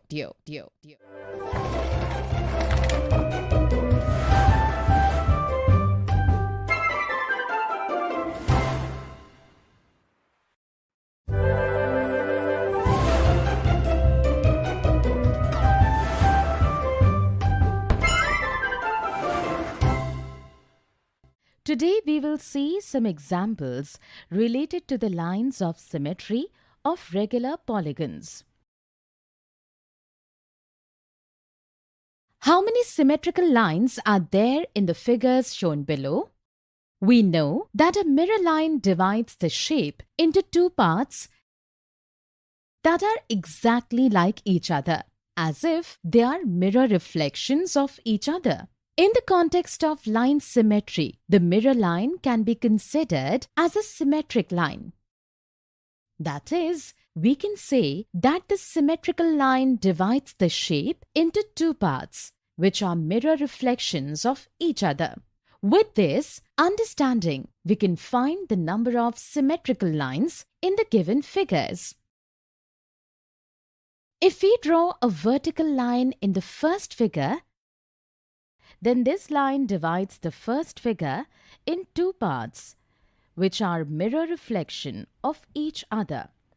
Therefore, we can call this line a symmetric line. Similarly, if we draw a horizontal line in the first shape in this way, then this line divides the shape into 2 parts, which are not mirror reflections of each other. Therefore, the horizontal line is not a symmetric line. Now, we will draw a slanted line like this on the shape. This line divides figure 1 into 2 parts that are not reflections of each other. Therefore, this line is not a symmetric line. Similarly, you stop the video and make this shape on paper and find out how many symmetrical lines it can contain. You will know that there is only one symmetrical line in this shape. Now, let's talk about figure 2. In figure 2, we will draw a vertical line going from the center. The vertical line divides the shape into 2 parts that are mirror reflections of each other. That is, the vertical line is a symmetric line. Similarly, we can draw one horizontal line going through the middle of the figure and 2 oblique lines showing 2 more lines going through the 2 diagonals of the shape in this way. Each of these lines divides the figure into 2 parts that are mirror reflections of each other. That is, all these are also symmetrical lines. Apart from these, no such line can be drawn in figure 2, from which we get 2 such parts of the figure which are mirror reflections of each other. Therefore, we can say that figure 2 has 4 symmetric lines. Example 2. Complete the shape shown in the figure in such a way that the shape is symmetrical along with the symmetric lines shown. We know that the symmetrical line divides the shape into 2 parts that are mirror reflections of each other. With this understanding, we will consider the line M and line N as mirror lines and make a reflection of the part represented in the figure, from which we will get a complete shape. We will do this with the help of the square shown. Let us consider the horizontal line N as a mirror line and draw the image. This is how we can do it. Now we will consider the vertical line M as a mirror line and draw the reflection of the left side to the right of the vertical line. For this, we have to keep both these parts in mind. Keeping these in mind, we can draw mirror image in this way. With this, we have completed the figure. Here the shape is symmetrical along both vertical and horizontal lines, thereby verifying that our answer is correct.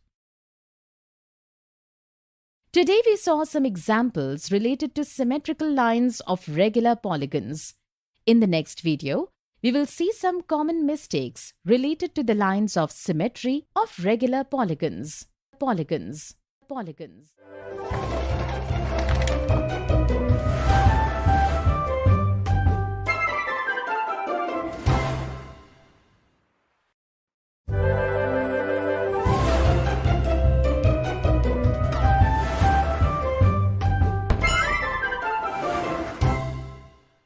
Today, we will see some common mistakes related to the lines of symmetry of regular polygons.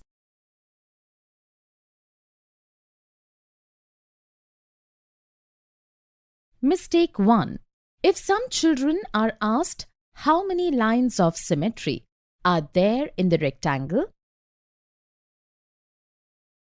then the children answer 4. They think that vertical and horizontal line of symmetry can be drawn in a rectangle as well as line of symmetry along diagonals. But this is incorrect. Let us clear this misconception by doing an activity. Take a paper and cut a rectangle from it. Or, if you have a rectangular paper, take it. Now fold this rectangular paper along one of the diagonals. Do you get parts that completely overlap each other? Try it by doing the activity.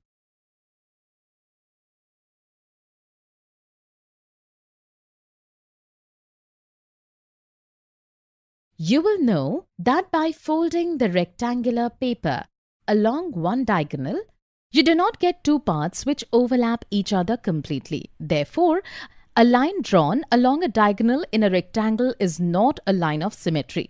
It is a matter of course that the crease on the rectangle obtained by folding the rectangle along the midpoint of the width or by folding the rectangle along the midpoint of the length divides the rectangle into two mutually equal parts.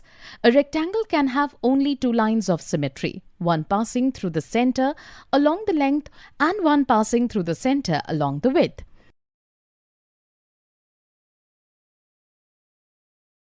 Mistake 2. If the children are asked how many lines of symmetry are there in the following figures, then the children see that both figure 1 and figure 2 have 4 sides. So they tell only on the basis of the sides that both the figures have 4 lines of symmetry. But this is incorrect. If a shape is a regular polygon only, then the number of lines of symmetry will be equal to the number of sides of the polygon, otherwise not. If we look at the first figure here, a square is shown which is a regular polygon. So we can say that there are 4 sides of a square, so 4 lines of symmetry can be drawn in it. If we talk about the second shape, then it shows a trapezium, which is not a regular polygon. Therefore, it is wrong to find the number of lines of symmetry in figure 2 based on the sides. Only one line of symmetry can be drawn in this figure, which is as follows.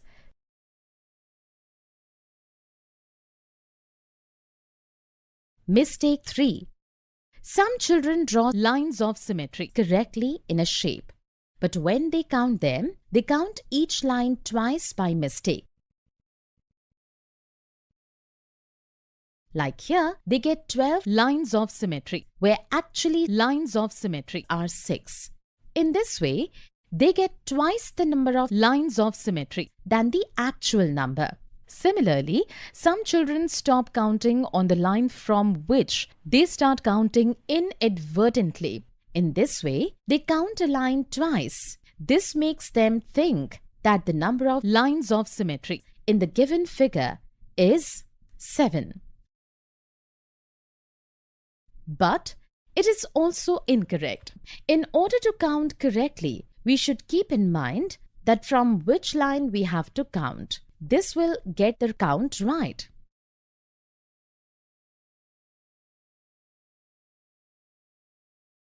So today we saw some common mistakes related to the lines of symmetry of regular polygons.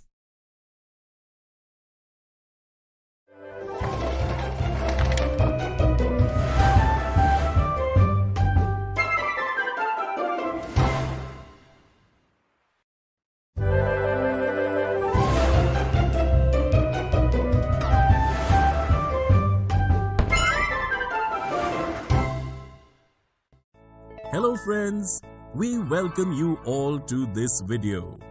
In the previous video, we studied the surface area of a cube. Today in this video, we shall see some interesting examples based on that.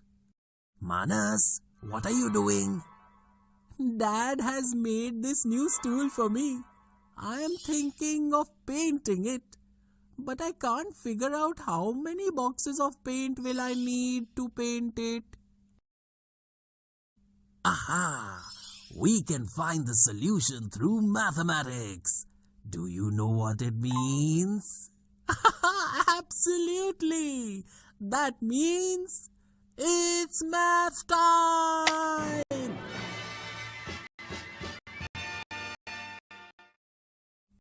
Manas, this tool is cube-shaped. Can you tell me how many square feet can you paint with one color box? The shopkeeper told me that with one paint box, we can paint an area of 4 square feet. To find out how many boxes of paint you will need to paint this tool, first we need to find the sum of the areas of all the surfaces of this tool.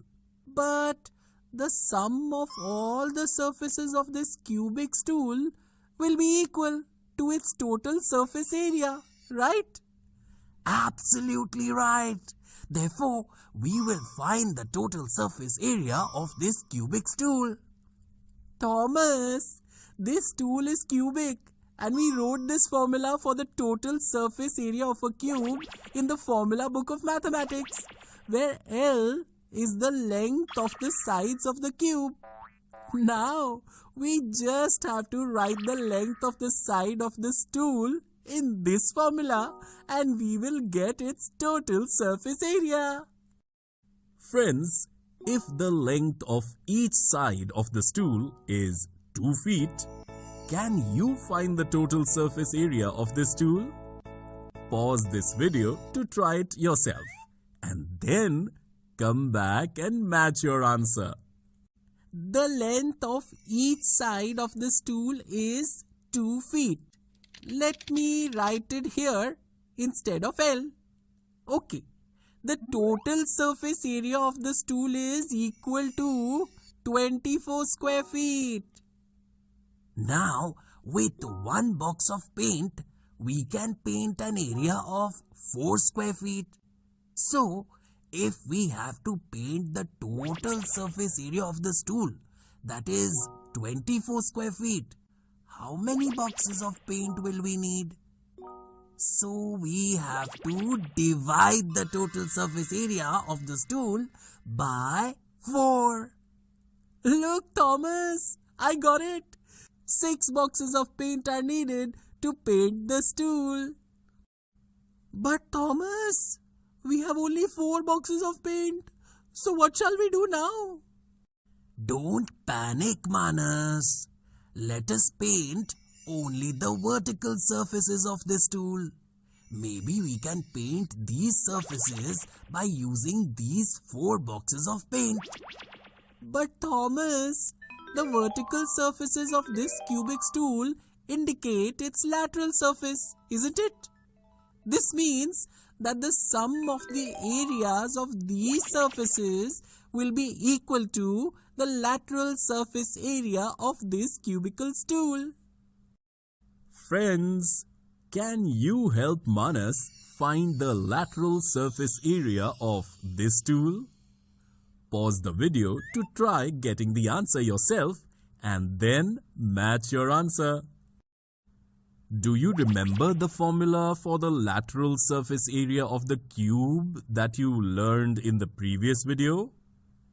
Let us write 2 feet as the length of the side of the stool instead of L here to find the lateral surface area of the stool.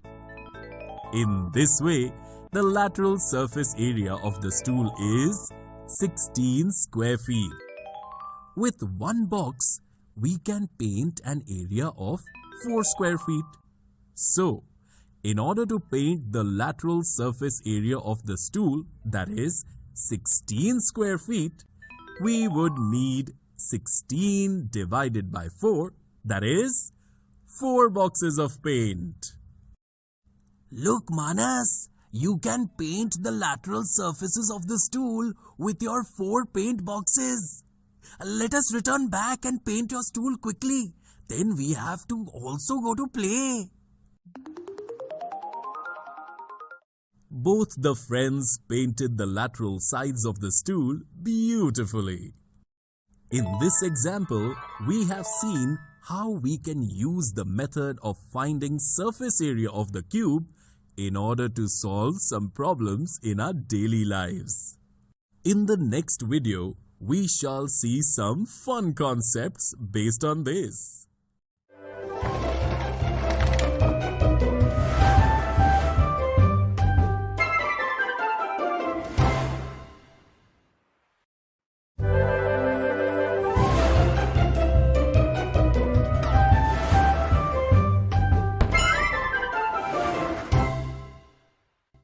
You are all welcome to this video.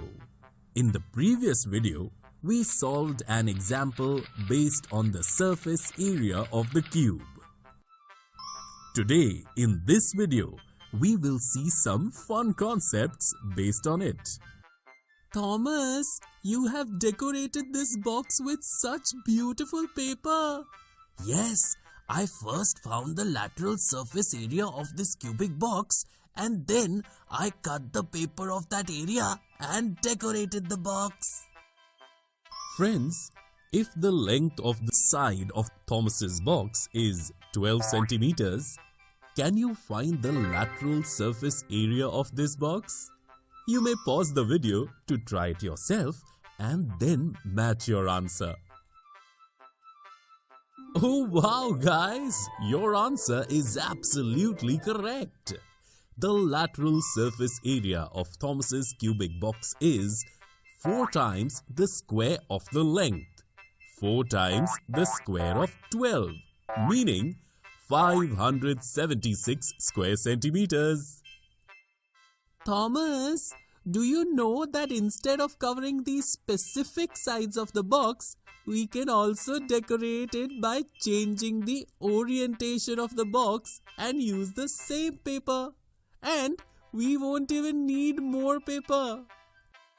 How is that possible? Let me explain this to you through mathematics. It's math time! Look, Thomas, right now the orientation of your box is like this. If I rotate it like this, the orientation of your box has changed. Don't you agree? Yes. Now, can you find the lateral surface area of this cubic box? Yes, of course.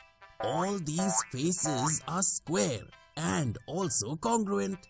This means that even in this orientation, the lateral surface area of the box will be 4L square, where L is the length of the sides of the box. And the sides of the box are 12 centimeters in length. This means that even in this orientation of the box, its lateral surface area will still be exactly 576 square centimeters. Now do you believe me, Thomas? Yes, Manas. Now I get your point that the lateral surface area of the cube remains exactly the same even if its orientation changes. Better late than never. Now let us return to our world. In order to explain it better to him, Thomas decided to gift that box to Manas. Friends, in this video, we saw a fun concept based on the surface area of a cube. So hopefully you will have a good understanding about the surface area of a cube.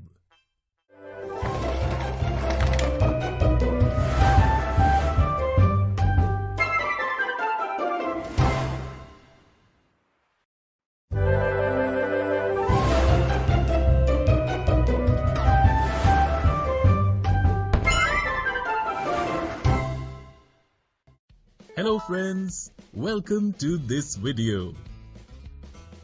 In this video, we will study about the surface area of cuboid. Manas and Thomas have bought a gift for their teacher on the occasion of her birthday.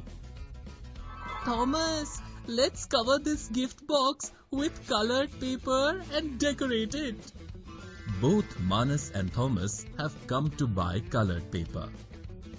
Please give us colored paper to decorate this box. The cost of colored paper is 1 rupee per square centimeter. How much paper do you want? Manas, how are we going to find out how much paper we will need to decorate this box? Thomas, we can find the answer to this question through mathematics. It means it's math time! Thomas, can you tell me what is the shape of this box? This box is a cuboid. That's right. Suppose the length of this box is L, width B and height H. If we cut and flatten this cuboid box, its net will be formed and it will look something like this. Let's first find out how much paper we will need to cover surface 1. The size of paper required to cover any surface will be equal to its area. The surface is rectangular with length L and width H. This means that its area will be length times width or L times H. And look Thomas, as you know, the surface 1 and the surface 4 of the cuboid are congruent. This means we will also need L times H of paper to cover the surface 4. Hey wow Manas, we have found the area of paper required to cover the two surfaces. Now let us also find the paper required to cover surface 3. This surface is also rectangular and has length B and width H. So, to cover it, we need B times H paper. And look, surfaces 3 and 5 are also congruent. This means we will need B times H of paper to cover surface 5 too. Thomas, now these two remaining surfaces are also congruent. And to cover them, we will need a paper equal to their area, L times B. Great! So we only have to add the areas of these 6 surfaces to find the paper needed to cover this cuboid box. And Thomas, do you know that the sum of the areas of all the faces of any three-dimensional shape is called its total surface area? Manas, do we have to use such a lengthy process every time to find the total surface area of any cuboid? I am starting to feel dizzy only by the thought of it. Arey no Thomas, let's write it down in a simple way and make a formula for the total surface area of the cuboid. And Thomas, do you know another interesting thing? if we leave out the bottom and top surfaces of any cuboid, the sum of the area of the remaining surfaces is called the lateral surface area of that cuboid. This is very interesting. This means that the lateral surface area of the cuboid of length L, width B and height H will be equal to the sum of the area of these four rectangular surfaces. But there are also two pairs of congruent surfaces here. So we can write it in this way as well. Manas, we also got the formula for the lateral surface area of a cuboid. Let me write the length, width and height of my box. 6, 3 and 12 centimeter respectively in this formula. Look Thomas, the total surface area of our cuboid box is 252 square centimeters and the lateral surface area of the cuboid box is 216 square centimeters. We will need 252 square centimeters of paper to completely cover our cuboid box. Manas, today we learned two new formulas. Let me quickly write them in our math formula book. Let us now go back and decorate this box with beautiful colored paper and give it to our teacher. The two friends together decorated the gift with beautiful colored paper and gave it to their teacher.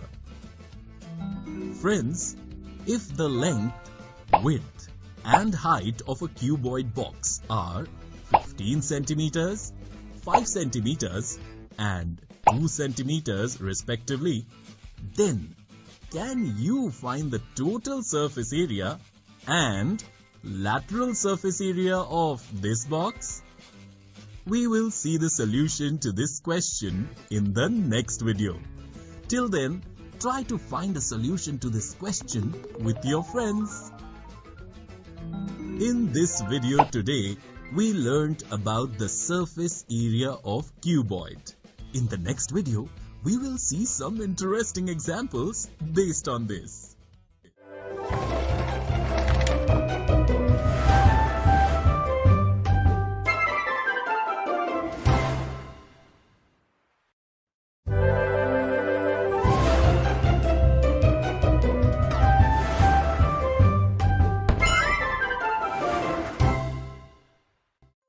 Hello friends, welcome to this video.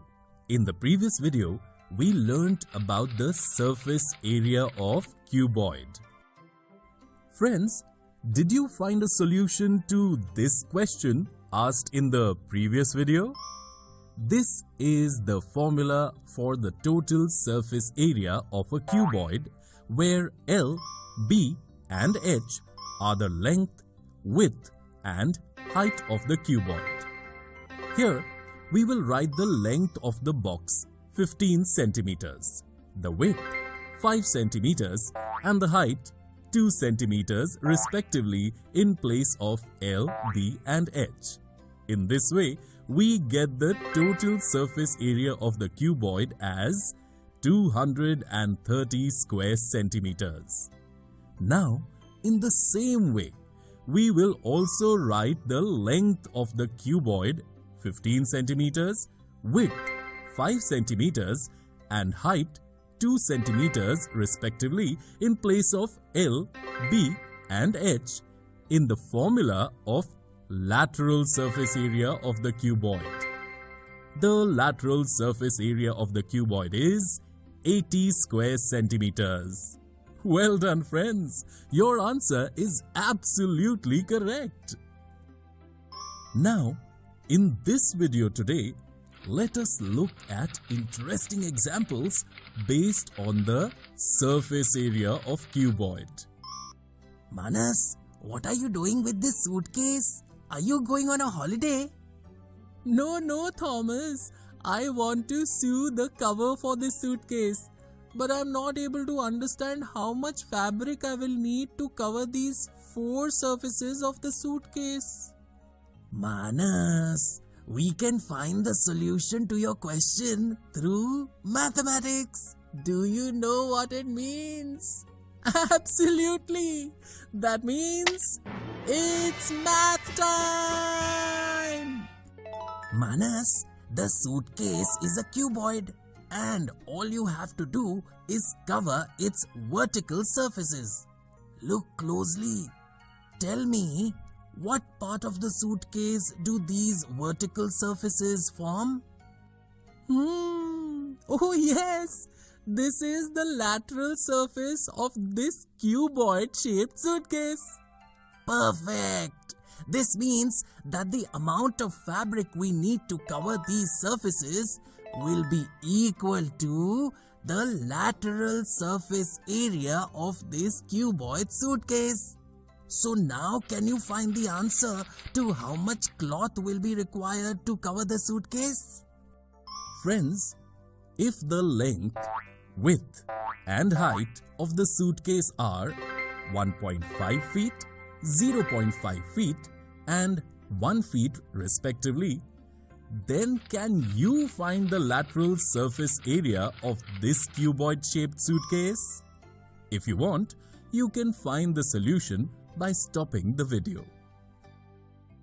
According to the formula written in the formula book, this is the formula for the lateral surface area of the cuboid, where L, B and H are the length, width and height of the cuboid respectively. The length, width and height of the suitcase are 1.5 feet, half feet and 1 feet respectively. Let me write these measurements here instead of L, B and H. Look Thomas, I need 4 square feet of fabric to cover these surfaces of the suitcase. Well done, but it will cost you a lot of money to buy the cloth. Do you know that the tailor sells 1 square feet cloth for 40 rupees? 40 rupees for a square feet of cloth, and I need 4 square feet of cloth for the cover of the suitcase.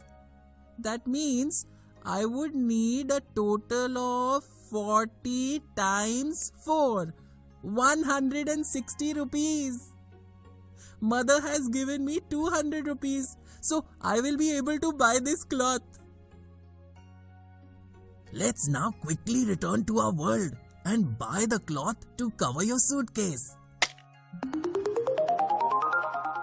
The two friends bought 4 square feet of cloth from the tailor and got a beautiful cover stitched for Manas's suitcase.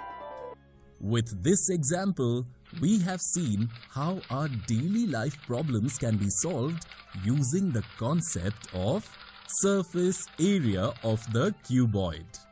In the next video, we will see some more fun examples related to this.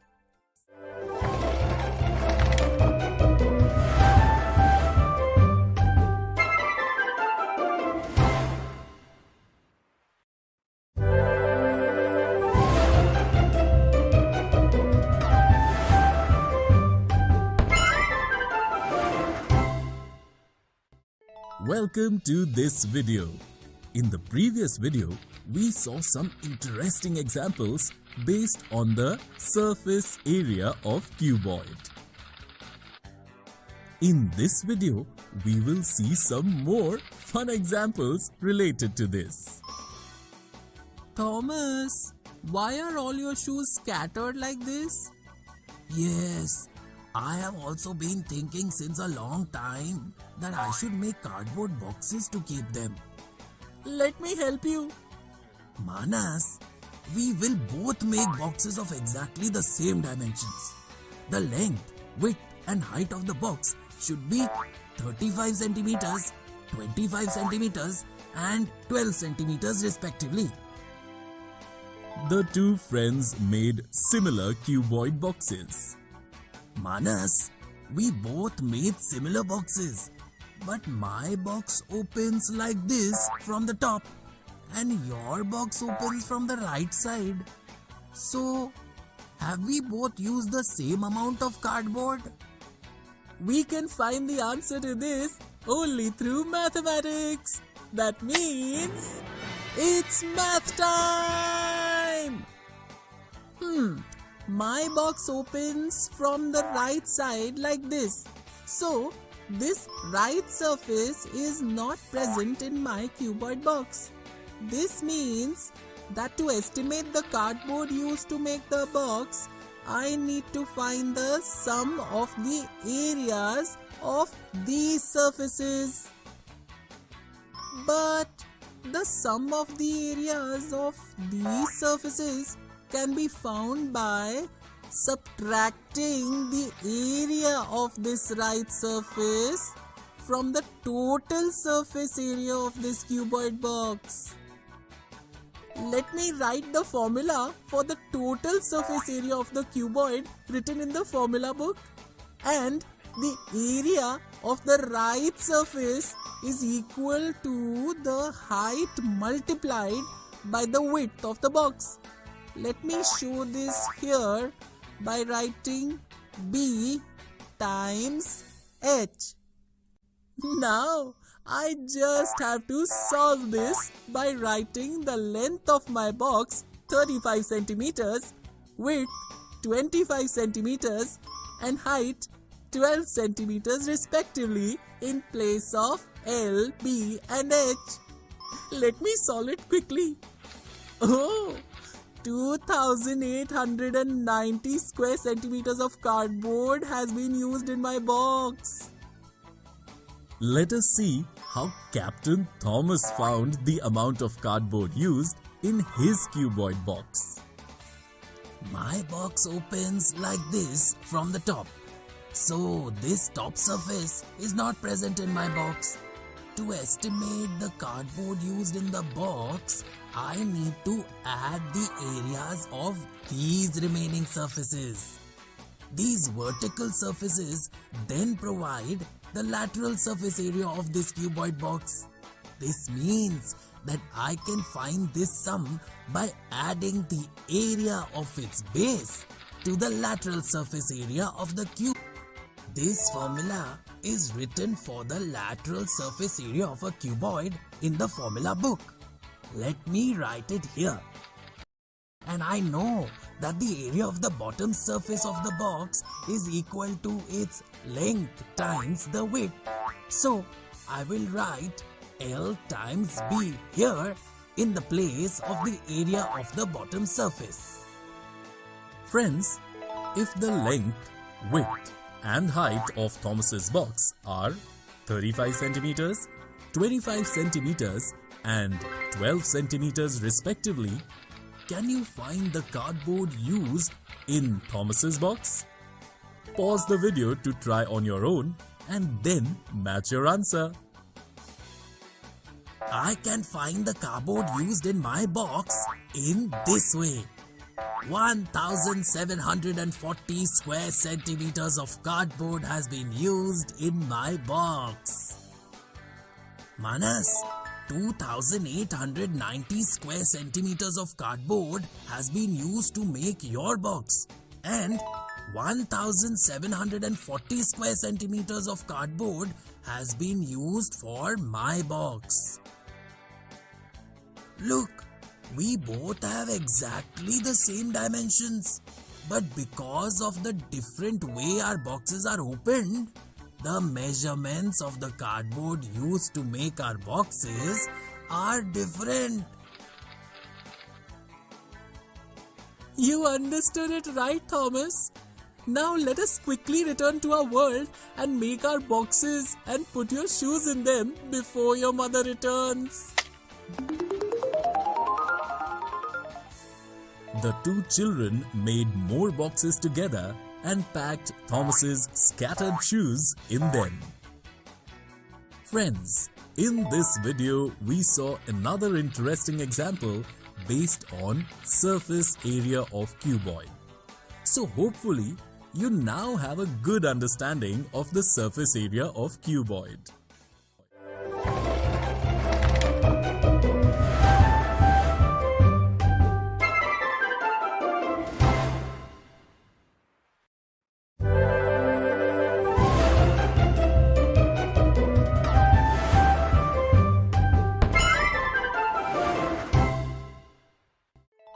Hello friends, welcome to this video.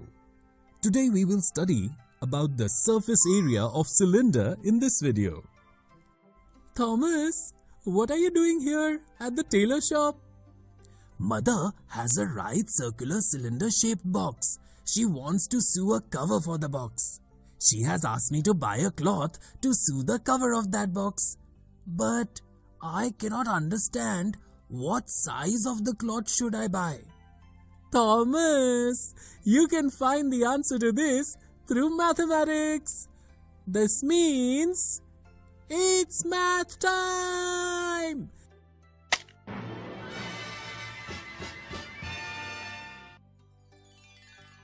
Thomas, to find the size of the cloth needed to completely cover your box, you need to find the sum of the areas of all the faces of this cylindrical box. Imagine if we cut this cylinder in this way and open it, it will look something like this. As you can see, the radius of the circular base is R, the length of the rectangle is L, and breadth is H. You also know that both the top and the bottom circles of the cylinder are congruent. Therefore, the radius of the top circle will also be R.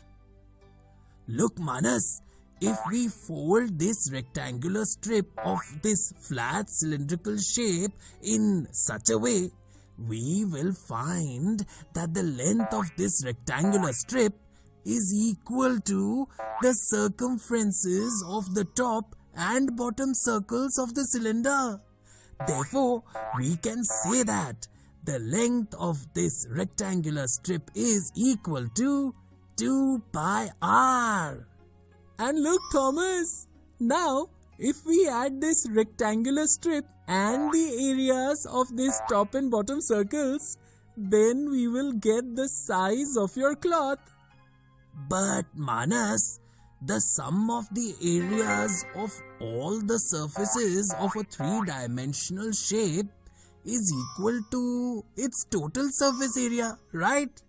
Therefore, we can say that the total surface area of our cylindrical object will be equal to the sum of the areas of all these surfaces. Yes, you were absolutely right, Thomas.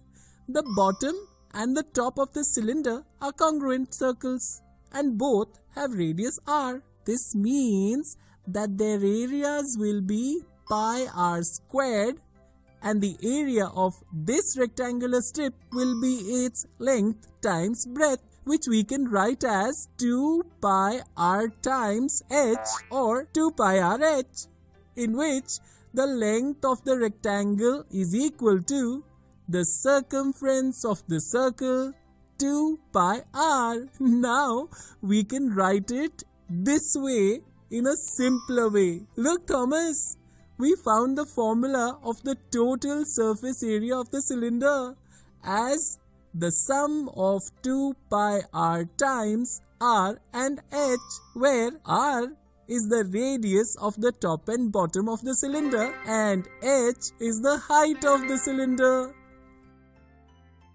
And look, the lateral surface area of the cylinder will be equal to the area of this rectangular strip. And because this surface of the cylinder is curved, we can also call it the curved surface area of the cylinder. This means that the formula for the curved surface area of the cylinder is 2 pi r h. Wow Manas, we found the formula for the total surface area of the cylinder. Now let us find the area of the cloth using this formula. The radius of my mother's box is 7 centimeters and height 20 centimeters. Look, I have to buy 1188 square centimeter cloth. Yes, Thomas. Well, if you buy a rectangular cloth of 12 centimeters width, then quickly tell me the length of the cloth you will have to buy. The area of the rectangular fabric is 1188 square centimeter, and if the width of the cloth is 12 centimeters, then its length will be 1188 by 12, which is equal to 99 centimeters. I have to buy 99 centimeter long cloth. That's right, Thomas. Look, Thomas, today we learned the formula for total surface area and lateral surface area of cylinder. Let me quickly write them in my math formula book. Let us quickly return to our world. I also have to buy cloth from the tailor's shop. Mother must be waiting for me. Thomas bought a 99 centimeter long and 12 centimeters broad cloth from the tailor, and the two friends returned to their respective homes. In this video today, we studied the surface area of cylinder. In the next video, we will see some interesting examples based on this.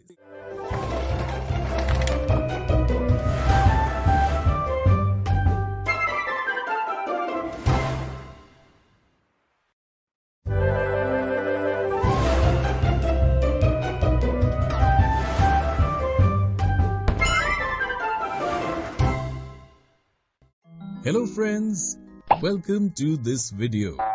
We studied about the surface area of cylinder in the previous video. Today, in this video, we will see interesting examples based on this. Have you read the news of a plastic ban in newspapers these days? Yes, Thomas. I have been seeing since many days that people are still using straws made of plastic in the school canteen. Why don't we make paper straws together and give those straws to the school canteen? With this, we will also be able to help a little in controlling pollution. That is a very good suggestion. We should make 100 straws. But how much paper will we need to make these straws? This is a math question. Thomas, that means it's math time! It's math time!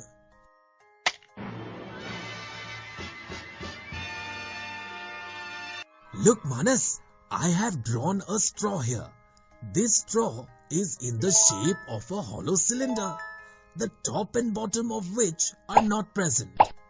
That's right. This means that to find out how much rectangular paper we need to make a straw, we have to find the curved surface area of a straw. Friends, if the diameter of the straw is 1 centimeter and the height is 14 centimeters, then can you find out the area of the paper used to make it by finding the curved surface area of this cylindrical straw? Pause the video to try yourself and then match your answer. The straw is cylindrical in shape, whose diameter is 1 centimeter and height is 14 centimeters. And as we write in a math formula book, the curved surface area of the cylinder is equal to 2 pi RH, where R and H are the radius and height of the cylinder respectively. But 2 times the radius is equal to the diameter. So now, to find the curved surface area of the straw, we just have to write its diameter and height here. Look, the curved surface area of a straw is 44 square centimeters, and we have to make 100 such straws. This means that the area of the paper we need will be the curved surface area of a straw multiplied by 100. We need 44 times 100 or 4,400 square centimeters of paper. Well, it means if the width of our paper is 11 centimeters and the area is 4,400 square centimeters, then the length of the paper will be 4,400 divided by 11. That is 400 centimeters. Yes, now let's quickly return and buy this paper. The two friends bought that paper and made 100 paper straws using it. With this example, we have seen how our daily life problems can be solved based on the surface area of the cylinder.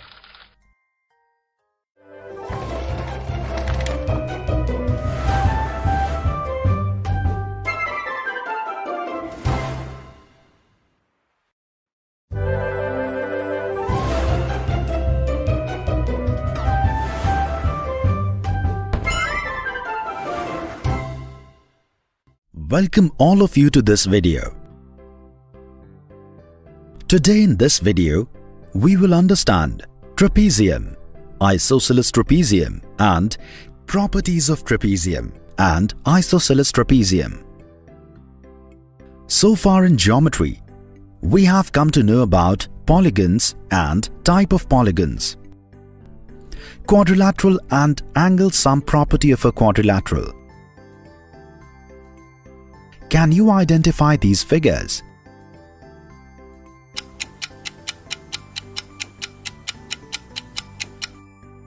Well done. All these figures are quadrilaterals in which this yellow figure is a rectangle and the red figure is a square, but we do not know about this pink figure.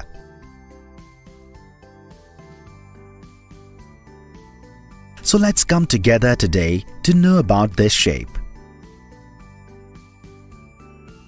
If you notice, you will find that a pair of sides in this figure are parallel.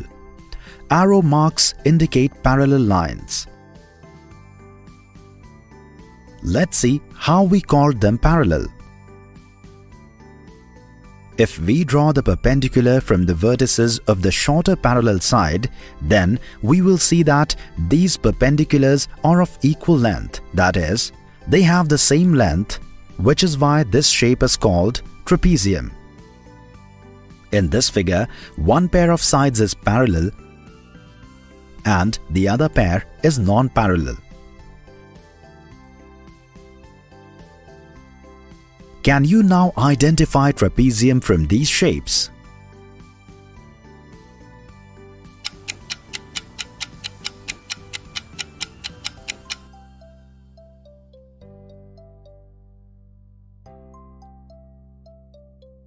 If we look at the blue figure, it is a quadrilateral in which a pair of sides is parallel. Hence, this figure is a trapezium.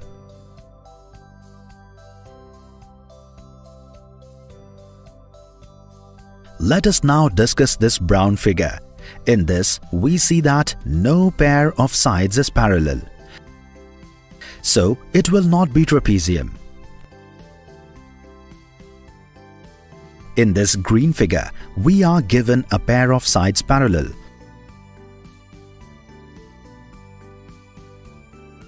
But if you notice that it is not just a quadrilateral. While we know from the definition of trapezium, a trapezium is a quadrilateral in which a pair of sides is parallel. Hence, this shape is not trapezium. This orange shape is a trapezium because we can see that a pair of sides in this quadrilateral is parallel. Hopefully you will now be able to identify trapezium.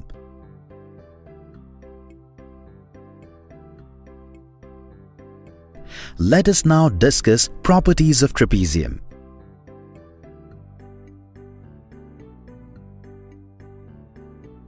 As we know from the definition of trapezium, a pair of sides in trapezium will always be parallel, which is its first property. We know from the previous video that the sum of the measurements of the four interior angles of a quadrilateral is 360 degrees, and since the trapezium is also a quadrilateral, then the sum of the measurements of the four interior angles of a trapezium will also be 360 degrees.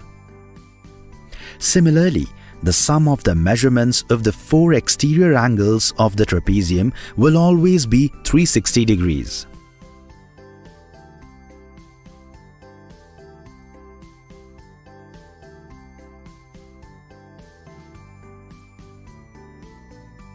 An important properties of trapezium is that the sum of adjacent angles on any side in a pair of non-parallel sides of a trapezium is 180 degrees.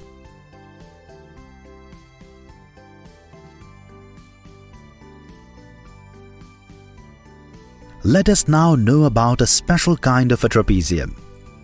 If the non-parallel sides of a trapezium are of equal length, then such trapezium is called isosceles trapezium.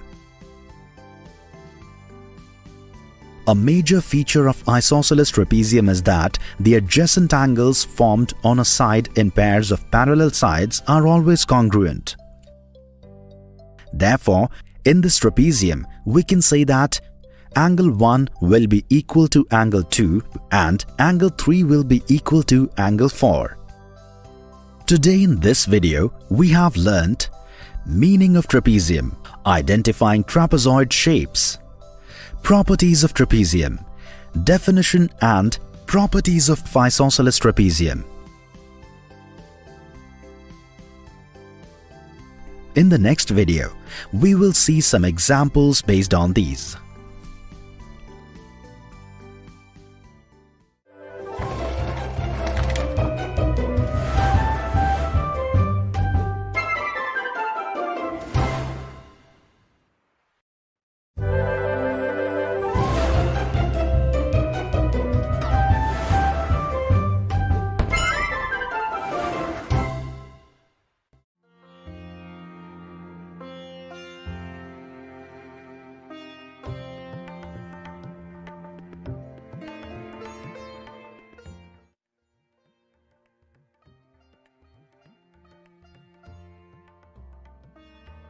Sanya, a 13-year-old curious city girl studying in class 8.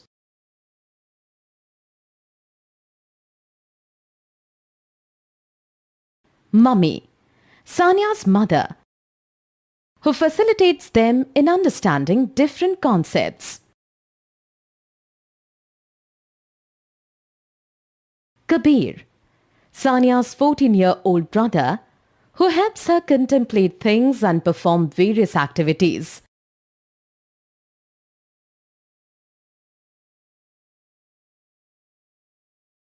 Kabir, get up. I have an idea. Let me sleep. Come on, Kabir. It is second Saturday. And since we have a holiday today, we can go to the planetarium. To the planetarium? Yes, you have already studied some things about the planets and stars last year. I am studying about them now. I'm curious to know more, and it would be great to know more about the plants in the planetarium. Okay then, I will get ready. We will all have breakfast and then go. Do fetch the water bottle. Yes, Kabir, I will. I will also ask Mummy to get ready. There is it. We have reached the planetarium. Now kids, let me remind you that planetarium is a public place and here we should not talk in loud voices. Let us keep our voices as low as possible. Yes, Mummy. Let me take my book out. You know, Kabir, the first section in the book is about the moon. Can we please go to the section where they discuss the moon? Yes, let us go. Wow, this is beautiful. This image of moon looks almost real. Looking at the moon, Sanya, can you tell me in which phase is it in? Let me think. I think it is in the phase between first quarter and the full moon. Absolutely right. Our teacher taught this in our class. Friends, can you name the other phases of moon? You may take 2 minutes to think about it.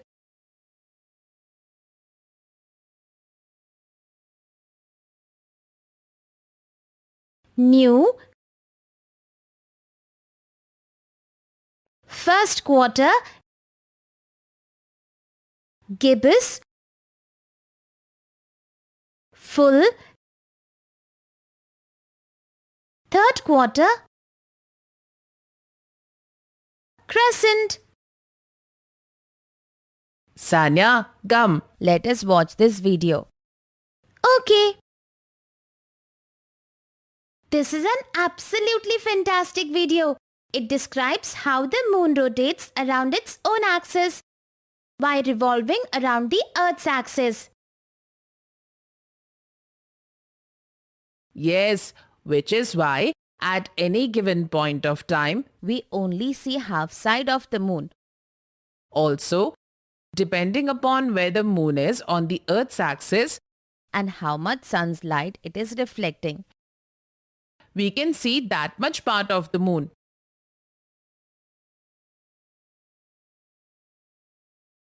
Also, I know that it takes about 29.53 days for the moon to revolve around the Earth. Meaning, if we see a full moon today, exactly after 29.53 days, which is a month's time, we would see a full moon again. That is correct. A quick quiz for you, Kabir. Tell me names of at least 3 festivals that are based on different phases of moon. You have 10 seconds to answer. That's Diwali, Guru Purnima, Eid and Buddha Purnima. How's that for an answer? You did well, Kabir. You did very well. What's interesting is that the poets and the astronomers have completely different perspective on the moon. Yes, the poets use words like soft, beautiful and calming to describe the moon. But in reality, moon has a pretty rough and tough surface. That's right, Sanya. Look at this picture. It shows that there are mountains as big as that on Earth, and there are many craters too, which are created when other celestial objects like asteroids and meteoroids collide with the lunar surface. Wouldn't it be great if we could actually go to moon? It might happen. Tesla and NASA are both trying to find out if moon can be made into a habitat for humans. If that becomes possible, then we can buy a ticket to moon and go there.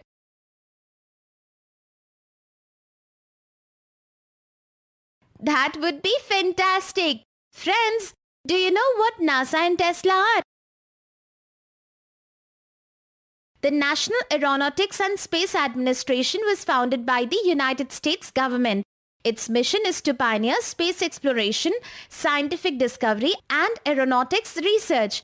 Do ask your friends and teacher about what all Tesla has done in the space of aeronautics. Mummy, we are going to the star section. When you are done seeing the moon section, do come to us.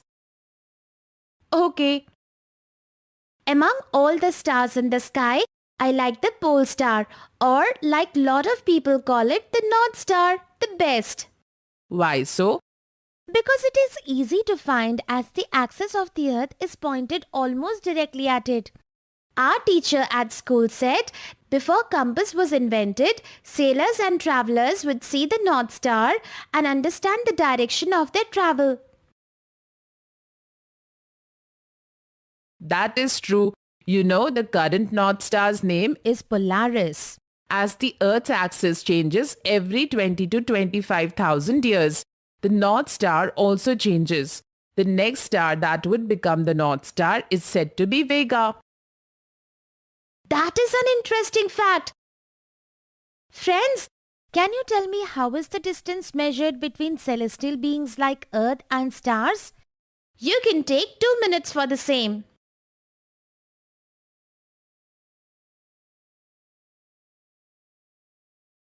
Yes, the right answer is light years. We can measure the distance in terms of kilometers too, but that would be too complicated to speak about. That is why light that has been measured to have a speed of 3 lakh kilometers per second is said to take 8.3 minutes to reach the Earth from Sun. How long do you think it will take to reach Jupiter? Ask your teacher about it. Sanya, now we can go to the section where they talk about the constellations. Yes, I'm really confused about this. Should we ask Mummy to help us understand this? Yes, of course. My understanding of the constellations is also a bit sketchy. Look, Mummy's coming to us. Mummy, will you help us understand about the constellations? Of course. Let us go to the section first. Mummy, what is the significance of understanding the constellations? A couple of 100 years ago, when calendars and watches were not yet invented, people kept track of time through observing moon, sun and stars and understand the nature. A lot of farmers use this technique even now to predict if they will receive rains anytime soon or not. To simplify the understanding of stars, they connected them with images and created a concept of constellations. This is interesting, but at the same time confusing. The Ursa Major is called the Great Bear, but it looks nothing like a bear. It looks like a dipper though, which is why it is also called the Big Dipper. Learning about stars takes a lot of time and patience. Do you know that people who want to learn about stars have a hobby for the same? Can you tell me what the name of that hobby is? I will pass this one. Stargazing. There are a lot of books available to learn about stars and study about constellations. I think I want to be a stargazer. I'm going to borrow some books from the library and learn about it. That is great thought, Sanya. I'm feeling very hungry, kids. Can we eat lunch at the canteen, then come back to see the other planets? Yes, I'm hungry too. All this excitement and thinking has made me very hungry. Let's go.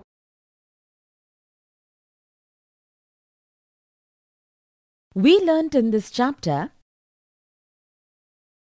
Moon is a satellite of Earth. It revolves around the periphery of Earth, which takes about 29.53 days to complete.